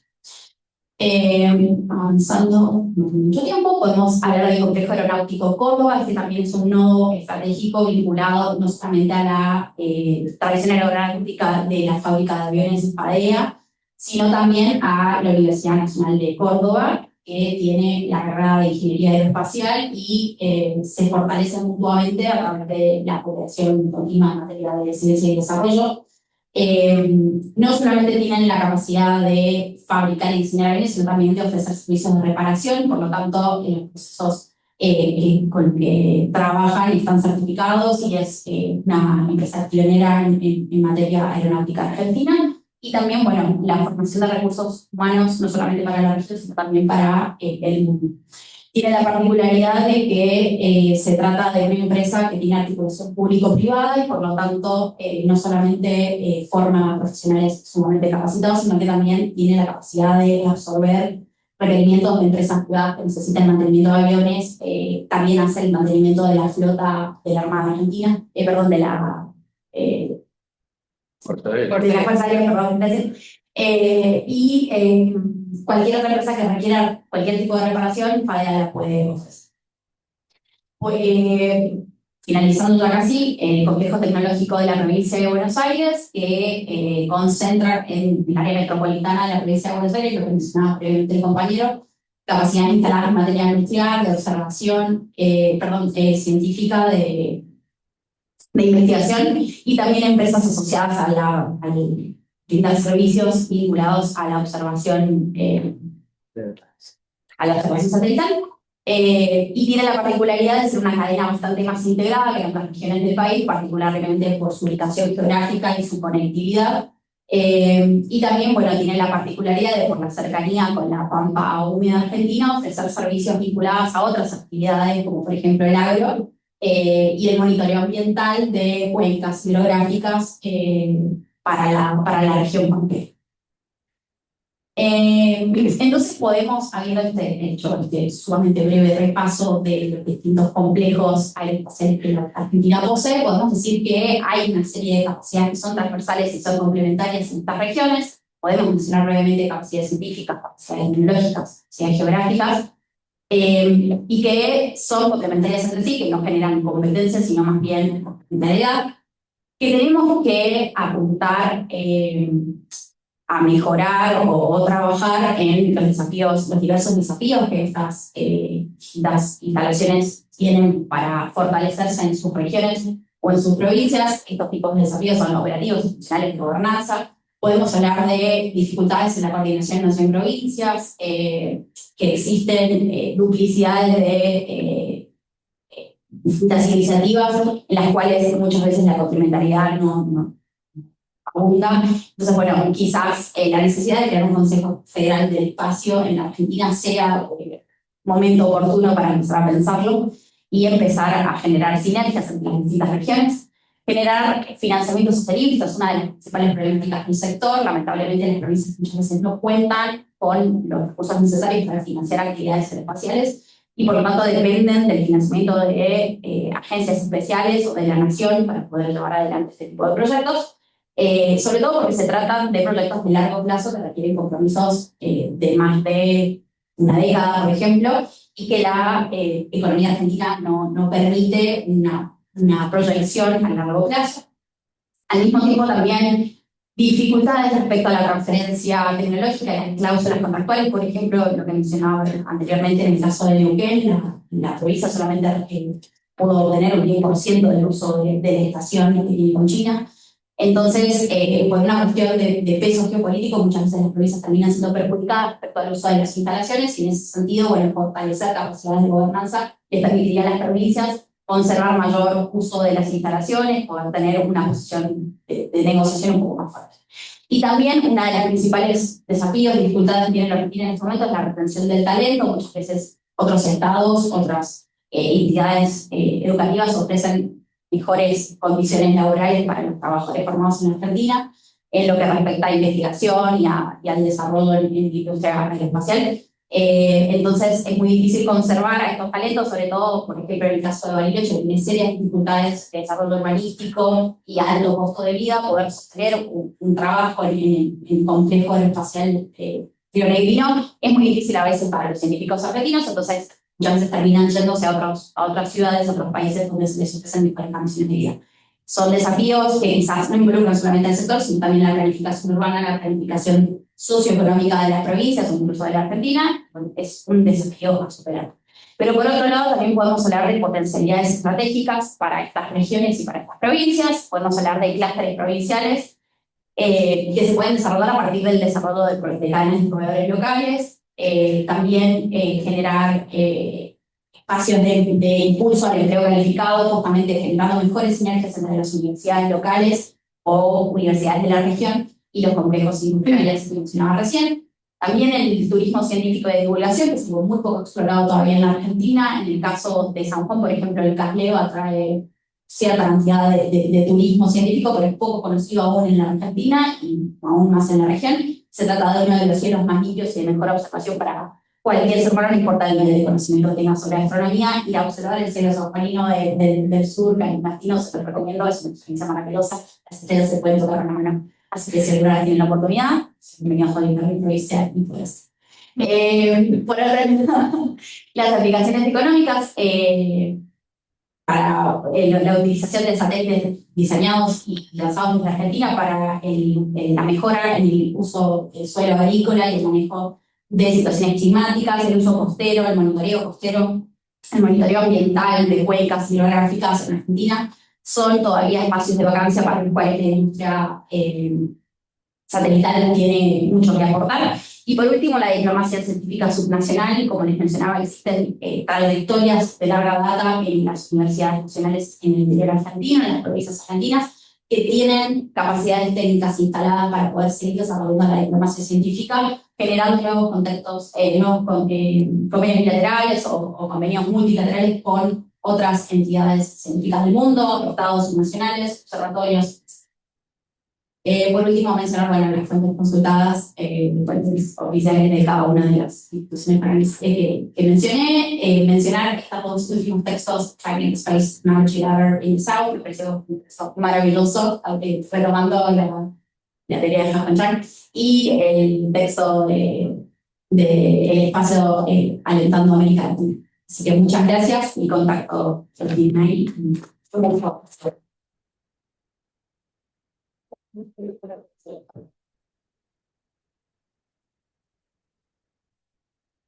Bien, lo importante que es tener distintas perspectivas y cómo en un ratito nos hace refrescar esto de que somos un país federal. Solo una cosa para que no se me ofenda desde Córdoba, me parece que faltó nada más ni nada menos que el Centro Espacial Teófilo Tabanera. Me disculpo yo porque no me he sentado con ella a charlar cosas de último momento, así que agregamos el Centro Espacial Teófilo Tabanera de Córdoba, el Centro Espacial que está bajo la órbita de la CONAE, y nos quedó también, me parece, Villas y Capetina, también de CONAE y de BEN, provincia de Buenos Aires. Sí, también me faltó un observatorio tucumano, hay unos cuantos más. Y el de Malargüe, ya que lo tenemos al gobernador aquí conectado, se nos va a ofender también, el centro de la estación de espacio profundo de Malargüe con la Agencia Espacial Europea. El resto, impecable.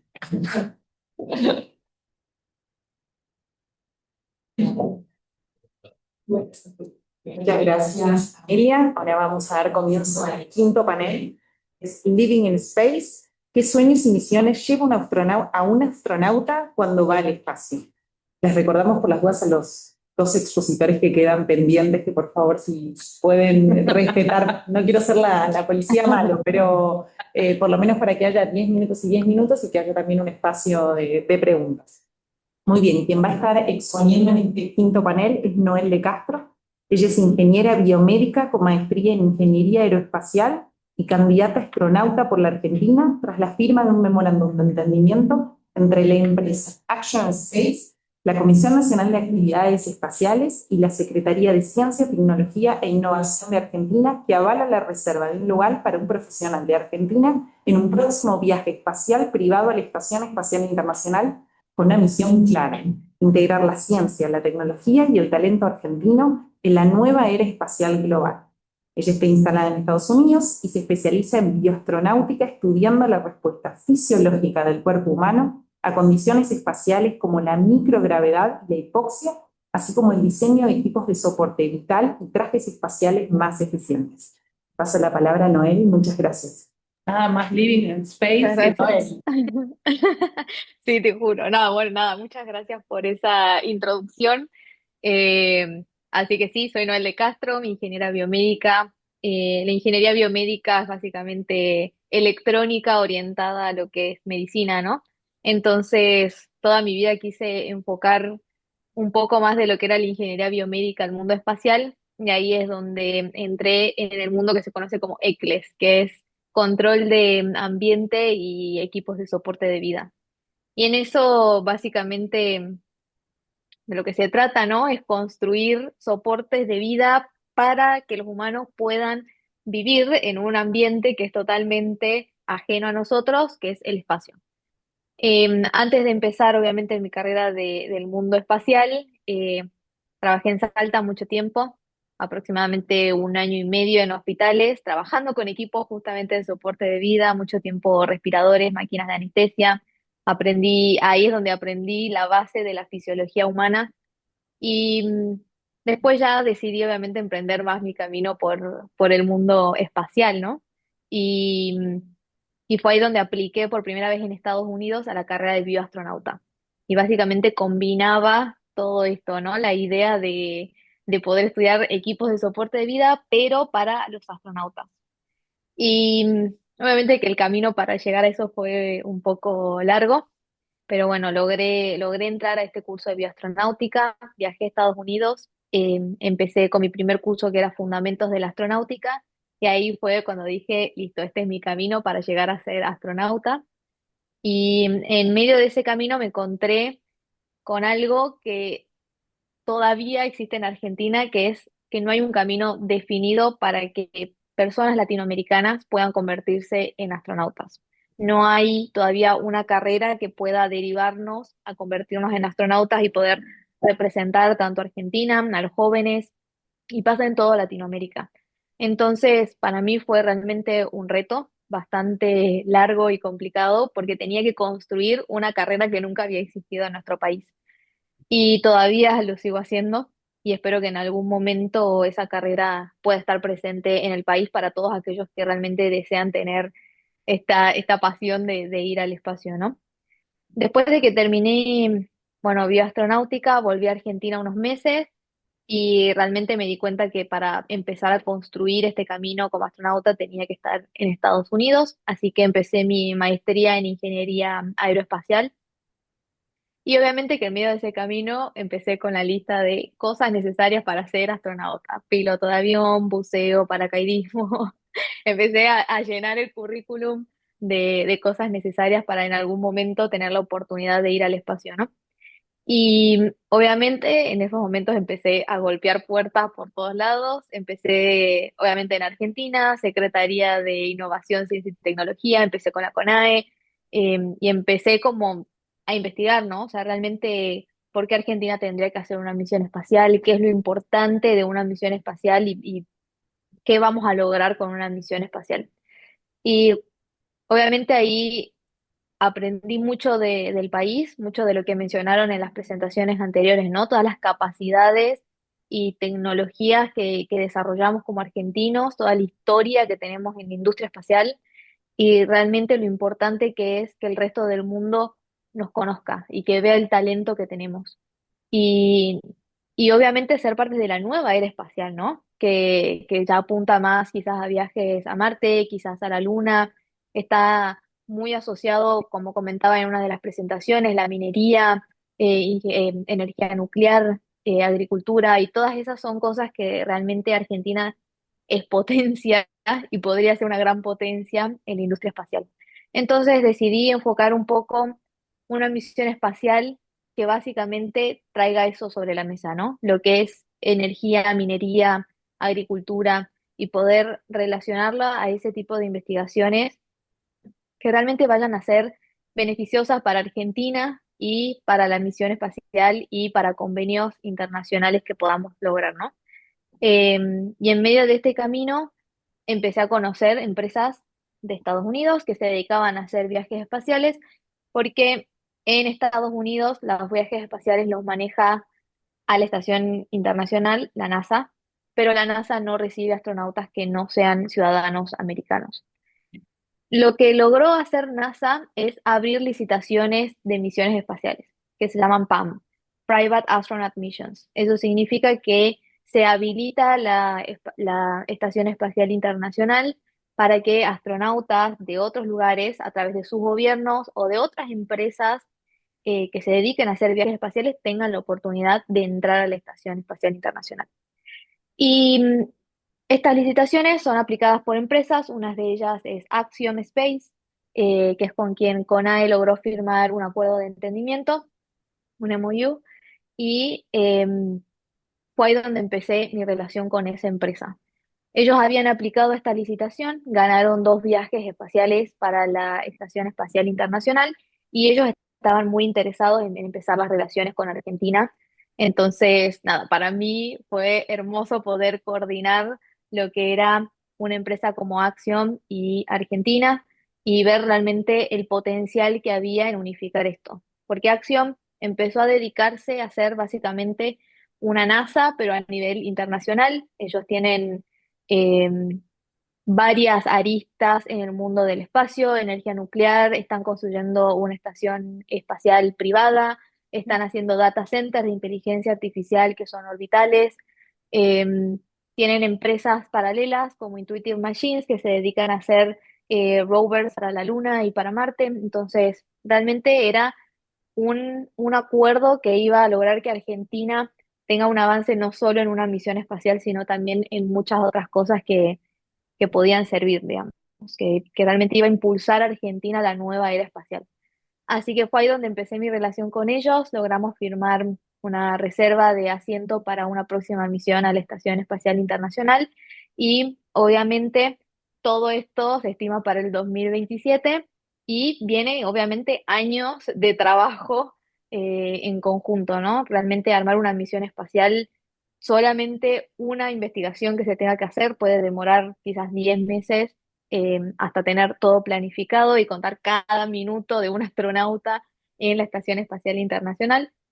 Así que esto es más que nada, mi presentación es más que nada una invitación, obviamente, al cuerpo científico argentino, a la CONAE y a todos los que participan en la misión espacial o pueden llegar a participar, a que nada, participen, ¿no? Justamente, que sean parte, que, que vean que hay una misión que apunta a todo lo que sea beneficio para el país y que apunta a que sea beneficio para mostrarnos frente a las grandes industrias o empresas que ya están en la industria espacial y poder aprovechar nuestro tiempo en el espacio para hacer investigaciones y, y también fomentar un poco más lo que es la educación y la ciencia en jóvenes argentinos, ¿no? Porque siento que la figura de un astronauta también representa eso, es algo muy visible para todas las edades y para todos los rubros.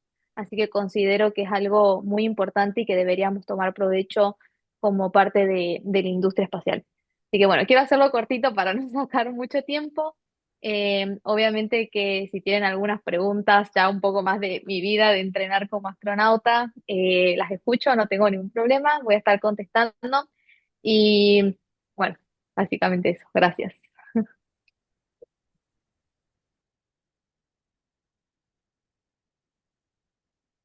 Muchas gracias, Noel. Vamos a comenzar con el último y sexto panel, que es sobre Atenea, primeros pasos de Argentina hacia la Luna. Quien va a presentar esta temática es Nicolás Valentín Koch. Él es ingeniero espacial, perdón, recibido en la Universidad Nacional de San Martín. Hace 4 años forma parte del equipo de ingenieros de la Gerencia de Proyectos Satélites.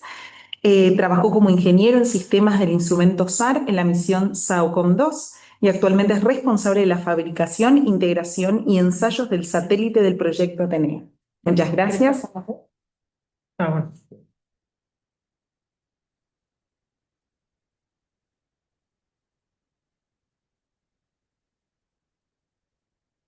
buenas a todos. Bueno, como bien dijo, soy Nicolás Conde. Vengo en representación de CONAE, de parte de la Gerencia de Proyectos Vitales, y vengo a hablarles de Atenea, que es el puntapié inicial de la carrera de Argentina para llegar a la Luna.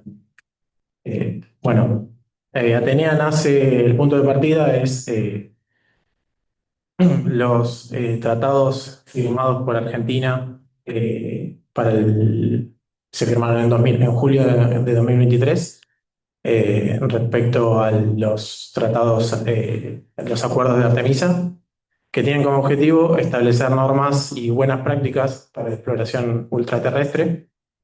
Me salió. Vamos. Bueno, Temas de derecho a un ingeniero. Una cosa complicadísima.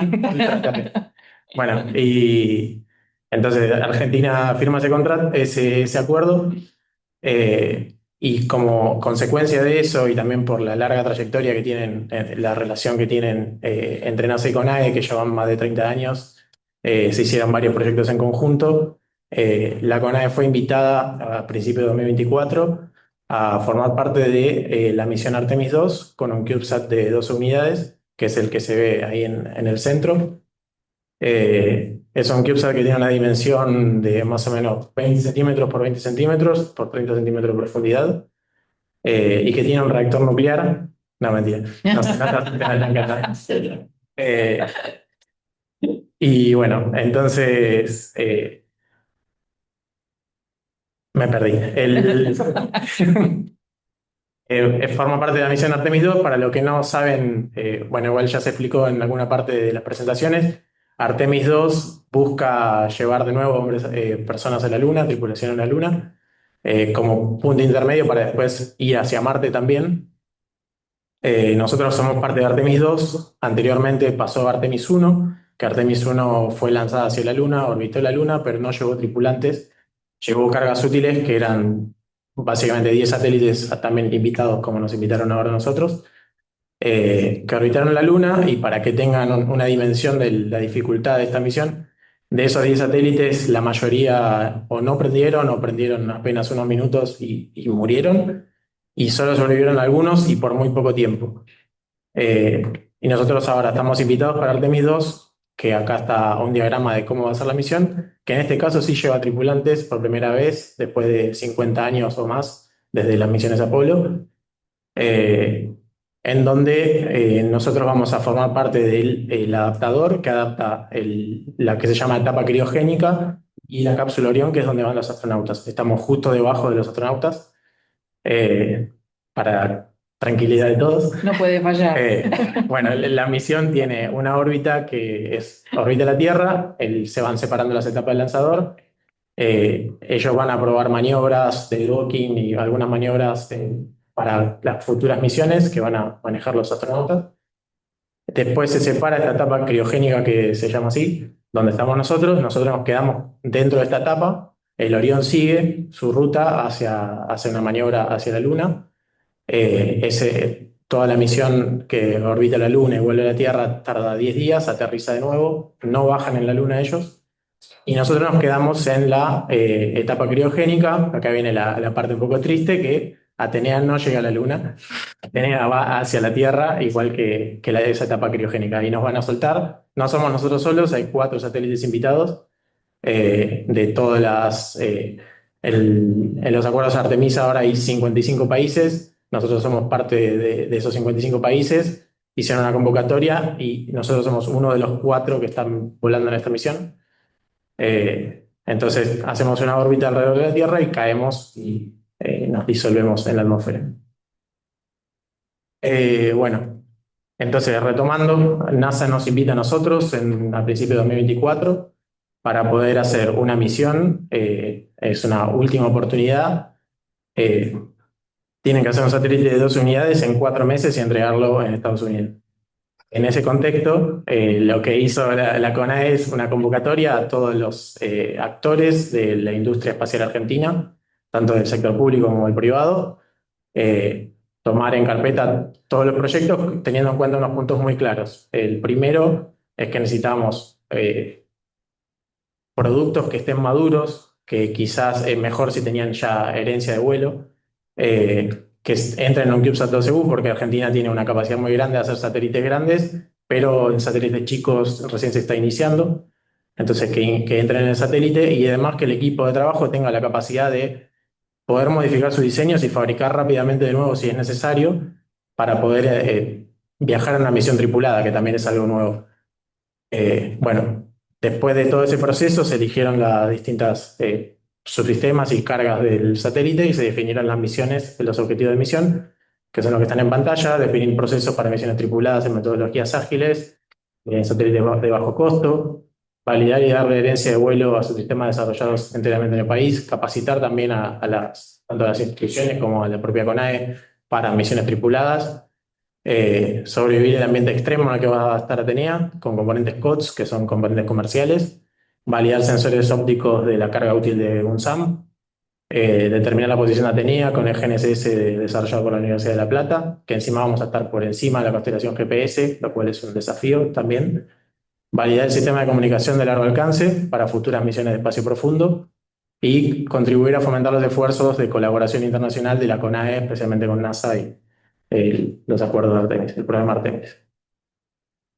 Bueno, como les mencioné, es una misión tripulada y tanto es de interés tanto de CONAE como de NASA no generar ningún daño, ningún peligro a los astronautas. Todos queremos que vuelvan con vida. Entonces, con NASA se acordaron unas distintas revisiones que son distintas a las que se suelen hacer en el proyecto, que son revisiones de seguridad. La primera, que es la revisión 1, que es cuando NASA dice, bueno, vos sos parte de Artemis 2 porque aprobaste esta revisión, fue la primera que tuvimos, fue un gran hito para nosotros. Después la segunda revisión, que es la revisión del diseño, básicamente, cuando el satélite está todo diseñado después de muchas iteraciones, logramos aprobar esa revisión, y la actual, que es básicamente mostrar evidencia de que el satélite es realmente seguro una vez fabricado y ensayado, que es la que estamos ahora, que la evidencia ya la entregamos, pero estamos en proceso de revisión, son procesos largos. Y ahí puse un listado de los posibles peligros que podemos generar en el lanzador, haciendo una carga de ellos. Por ejemplo, la activación prematura es que el satélite se nos prenda dentro del lanzador, puede haber cortocircuitos o rotura de la batería, puede haber una ignición y que se prendan materiales inflamables, que se prendan fuego. Pueden, una vez que nos liberan las emisiones de comunicación nuestras o la radiación que emitimos, puede perjudicar las comunicaciones entre tierra y el lanzador, que puede ser peligroso para ellos. Cada una de estas, de este listado que puse acá, tiene por debajo un montón de posibles causas que pueden generar esos peligros y abajo de eso un montón de verificaciones que tuvimos que hacer tanto de diseño como de ensayos, que llevó un trabajo básicamente de un año de discusiones con NASA, ver cómo lo verificamos, plantear las actividades, cómo van a ser los ensayos, que nos aprueben los procedimientos. Un trabajo muy largo que después se llevó a cabo en los últimos meses. Bueno, acá quise en esta diapositiva representar un poco en imágenes las actividades que hizo cada uno de las instituciones y colaboradores del proyecto. Para mencionar algunos, por ejemplo, Ben trabajó en la parte de ensayos ambientales, tanto a nivel satélite como algunos a nivel subsistema, o sea, las cajas electrónicas solas. Después el IAR, que hizo la caracterización de las antenas de comunicación. CTA, que diseñó la estructura, diseñó el sistema térmico, fabricó la estructura, también hizo un poco de ingeniería de sistemas. Beng, otra vez, trabajando en la fabricación del cableado y el ruteo dentro del satélite durante la integración. CNE haciendo los paneles solares. El CENIT, que es parte de CTA, también es parte de la Universidad de Plata, y CENIT también. CENIT hizo el software de vuelo, hizo la computadora central, el sistema de comunicaciones, el GNSS, que es la carga útil principal, junto con la de UNSAM, que se llama la OSAT, que esa carga útil ya tiene herencia de vuelo y voló varias veces en misiones de Satellogic. Y también la FIUA, que hizo un cargador de batería, que nosotros ahora estamos integrados en el lanzador, y si la misión se extiende más de lo necesario, se podría cargar la batería, NASA podría cargar la batería gracias a este cargador de baterías que hizo la FIUA. Bueno, y entonces, una vez terminado el diseño, aprobada la segunda revisión, y además algunas demoras por la llegada de componentes, y una vez que pudimos tener todo para empezar a integrar, ya era junio de este año. Y NASA nos dijo, el 22 de septiembre entregan o no se suben al lanzador. Entonces tuvimos 4 meses para hacer una tarea que parecía imposible, que parecía que no podía fallar, y encima falló todo. Tuvimos que, gracias al equipo que tiene una capacidad de respuesta impresionante, a las capacidades que tiene CONAE en Córdoba, los profesionales que hay allá de mucha calidad, mucha experiencia, pudimos resolver todas las cosas que nos ocurrieron a lo largo del proyecto. Sacamos un montón de lecciones aprendidas, que es justamente para esto es lo que se hizo la misión. Y bueno, a mí me tocó, por suerte y con mucho placer, dirigir la campaña de fabricación, integración y ensayos, que empieza con la etapa FlatSat, que es, le llamamos así, es básicamente, para que entiendan, la integración de a poquito de la electrónica, para validar los distintos módulos de software, y después que todo funcione en conjunto, que cada vez que vos agregas una interfaz se generan problemas, entonces se van agregando de forma incremental y uno va corrigiendo los problemas. Esa etapa fue entre junio y agosto. El 1 de septiembre terminamos esa etapa, y nos mudamos, eso se hizo en la Universidad de La Plata, y el 1 de septiembre nos mudamos todos a Córdoba, donde estuvimos un mes, bueno, 22 días. Hicimos primero la integración, que duró 12 días. Después pasamos a la parte de ambientales y ensayos funcionales, que duró 10 días. Y el 22 de septiembre, el último día, empacamos el satélite para mandarlo a Estados Unidos.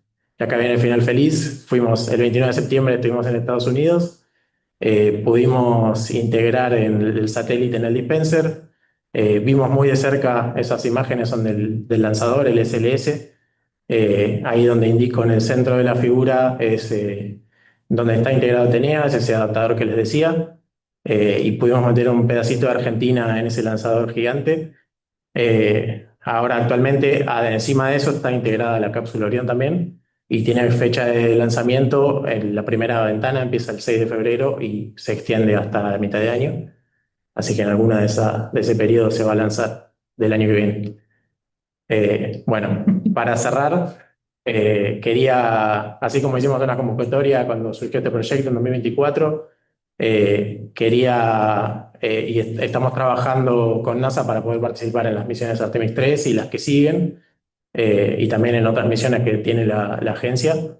Quería convocarlos e incentivarlos a que si tienen propuestas, si tienen ideas desarrolladas, serias, con un plan de trabajo, no duden en enviarlas para que podamos ponerla en carpeta y que puedan tener la oportunidad de volar en futuras misiones. Eso es todo. Muchas gracias.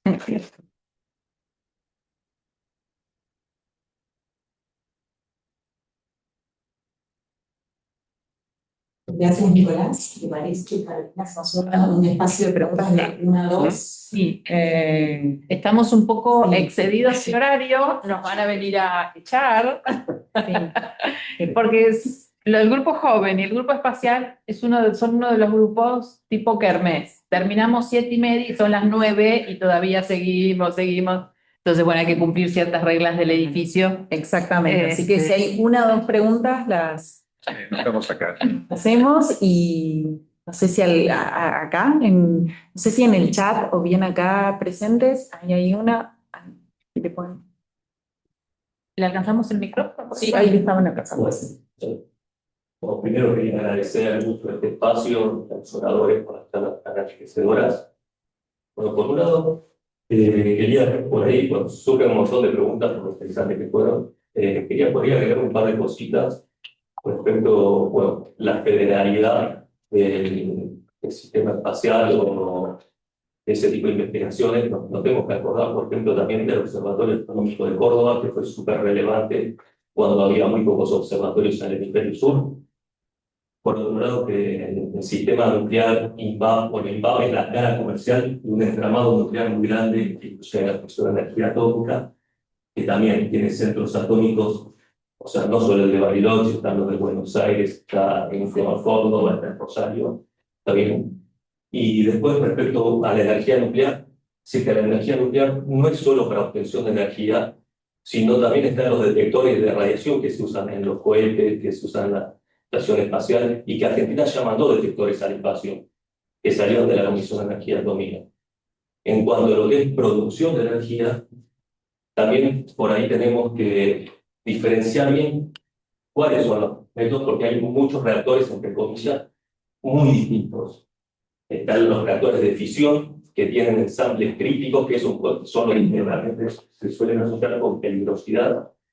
Pero después están, por ejemplo, los reactores de fusión, que son, digamos, otra tecnología que es la que se está, digamos, desarrollando ahora muy enfáticamente, en la que, por ejemplo, España y Alemania tienen invertido muchos millones de dólares. Alemania, por ejemplo, 20.000 millones de dólares en algunos de los proyectos. España es centro de un conglomerado europeo, y esa es la energía mundial del futuro, por decirlo de alguna forma, y que una de las ventajas que tiene, que a diferencia de los otros que tienen que pasar por conversión térmica, que tiene bajo rendimiento, la fusión puede pasar por conversión directa, que tiene mucho mayor rendimiento.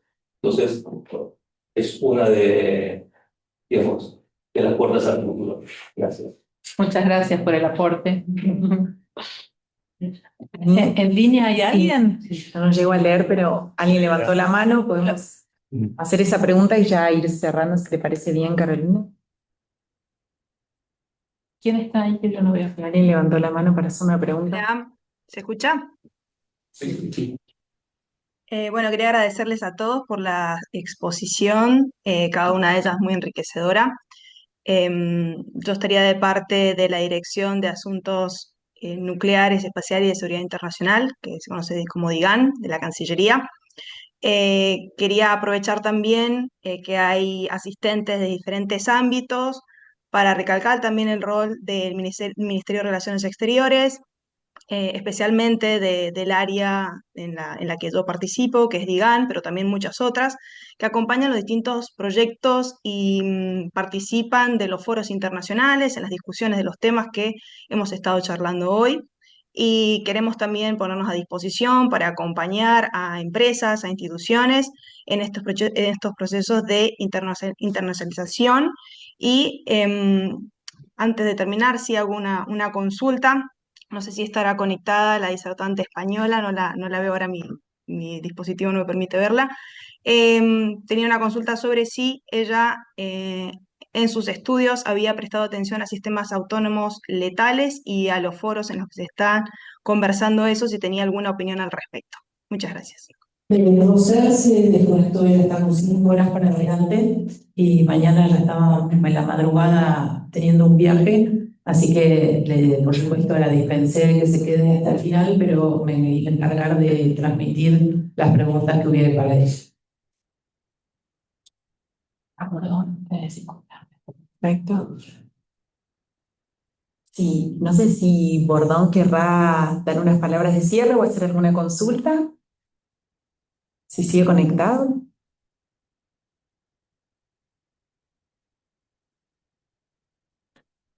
Si no veo a ver quiénes están conectados. No veo. Está muy chiquita. Bueno, si no lo dispensamos. A ver, ahí hacemos una pregunta más, ¿no? Y ya cerramos el espacio de preguntas. Y hacen ustedes y el hacemos cierre. sí, sí.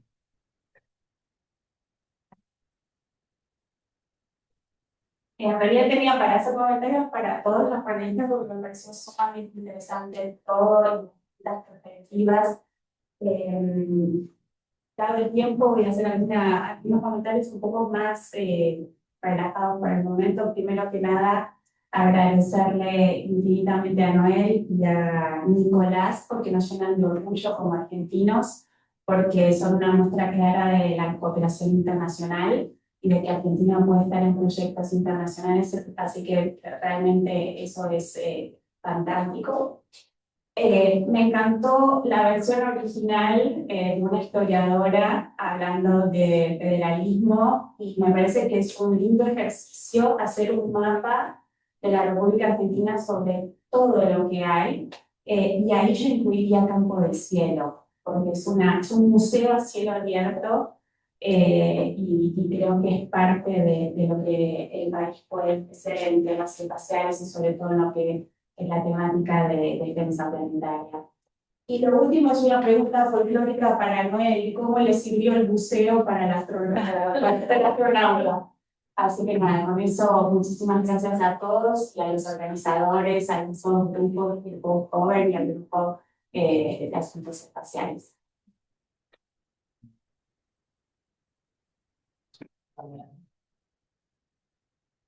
Noel ahí. ¿Está Noel por ahí? ¿Conectada? No. Pero le vamos a transmitir la consulta. Se debe haber desconectado recién porque se quedaba hasta el final, me dijo. Entonces, para hacer el cierre, paso la palabra al doctor Luis Castillo.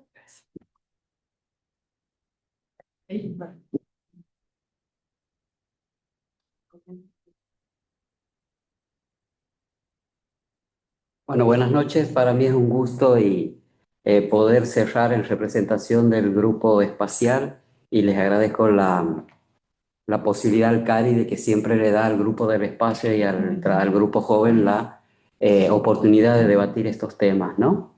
Este seminario es del CARI en el marco de lo que sería la Semana del Espacio. Se realiza en un momento particularmente significativo para la gobernanza global del espacio ultraterrestre, teniendo en cuenta que en los últimos años hemos sido testigos de una convergencia sin precedentes de saberes, de esfuerzos, de compromisos, que nos invita a reflexionar sobre el rol del espacio exterior en el desarrollo sostenible y en la construcción de un orden internacional más cooperativo. A lo largo de estos paneles hemos escuchado reflexiones que confirman una tendencia global. La exploración y la utilización pacífica del espacio ya no son dominio exclusivo de los estados, sino un ámbito compartido donde interactúan gobiernos, empresas privadas, universidades, nuevas generaciones de investigadores y, como bien lo resaltó Amelia, también entes subnacionales. El espacio se ha convertido en un laboratorio para el multilateralismo del siglo XXI, donde la innovación tecnológica debe convivir con la responsabilidad colectiva y el respeto por el derecho internacional. Desde el punto de vista científico y técnico, los avances en la observación de la Tierra, en gestión de desastres, monitoreo de cambio climático y en la sostenibilidad de las órbitas muestran un ecosistema en plena transformación. Ya no se trata solo de explorar el cosmos, sino de comprender mejor nuestro propio planeta, de usar el conocimiento espacial para cuidar los bienes comunes que lo sostienen. Las iniciativas para reducir los desechos orbitales, espaciales, preservar los cielos oscuros y silenciosos, fortalecer las capacidades de alerta temprana, expresan una madurez científica acompañada de una renovada conciencia ética. También en el plano jurídico y político se consolidan debates de enorme trascendencia: la regulación del tráfico espacial, el acceso equitativo a las órbitas, la protección de los recursos naturales espaciales, el surgimiento de normas no vinculantes que en la práctica orientan la conducta internacional. La nueva era espacial nos obliga a repensar los marcos tradicionales del derecho e integrar a ellos los principios de sostenibilidad, transparencia y cooperación que hoy definen el sistema multilateral. Pero quizás el cambio más profundo sea el que proviene de la convergencia entre la tecnología espacial y la inteligencia artificial, como bien se refirió José. La inteligencia artificial ya participa activamente en la planificación de las misiones, en la interpretación de datos orbitales, en la predicción de fenómenos climáticos y en la gestión de riesgos orbitales. Estas capacidades multiplican las oportunidades, pero también plantean desafíos éticos y jurídicos inéditos. Por ejemplo, cómo garantizar la trazabilidad de las decisiones automatizadas, cómo distribuir la responsabilidad cuando los sistemas operan en forma autónoma, entre otras. La respuesta exigirá un diálogo interdisciplinario, prudencia normativa y una visión humanística de la innovación. En ese escenario, América Latina y Argentina en particular tienen una oportunidad histórica. Se puede contribuir al desarrollo espacial desde una mirada propia, que combine soberanía tecnológica, cooperación científica y compromiso con los principios de equidad y paz. La formación de los recursos humanos, la integración académica y la articulación entre lo público y privado serán claves para que esta participación sea sostenida y legítima.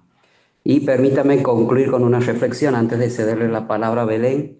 La exploración del espacio nunca ha sido un ejercicio de poder, nunca ha sido solo un ejercicio de poder o de ingeniería.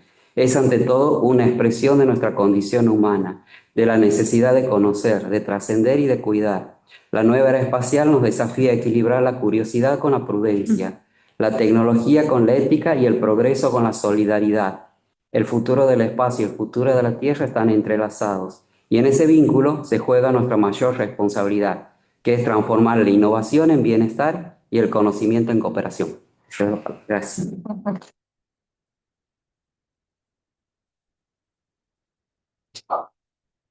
Muchas gracias, Luis. Y bueno, en primer lugar quiero agradecer a los expositores. Aprendí un montón y de alguna manera me demostraron con su experiencia y su conocimiento que la frase como "the sky's the limit", el cielo es el límite, no aplica en materia espacial, por un lado. Por el otro, recuerdo aquel llamado donde Carolina me comentaba de esta actividad y de hacerla de manera conjunta con el grupo joven, y no solo me pareció sumamente interesante en el mundo de las relaciones internacionales y específicamente en esta materia, sino que me pareció transversal a cualquier persona. Era lo que hoy le mencionaba por teléfono. Me parece que todos en algún momento de niños, ahora de niños en adulto, hemos pensado, hemos soñado con estar en el espacio, con ser astronautas. Entonces me parecía de suma interés la realización de esta actividad. Me comprometo y nos comprometemos también con Amelia, que es parte del grupo joven, y yo desde la mesa ejecutiva, a transmitir este conocimiento, el aprendizaje, las experiencias a las nuevas generaciones, y sobre todo celebro que se realicen estos espacios, estos eventos, estos seminarios para compartir esta materia tan específica, tan de nicho, pero que se transmite a todas las personas que estamos interesadas en el espacio. Y bueno, agradecerte, Carolina, por permitirnos celebrar esta actividad de manera conjunta con el grupo joven. Muchas gracias a todos.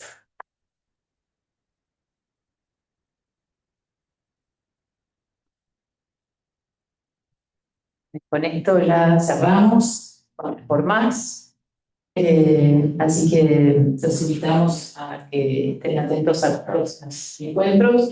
Vamos a abordar seguramente temas de política, y ellas temas de políticas espaciales, temas regulatorios, pero también vamos a abordar sobre temas específicos que vinculan lo tecnológico con las otras disciplinas. Así que nos vemos en la próxima. Muchas gracias.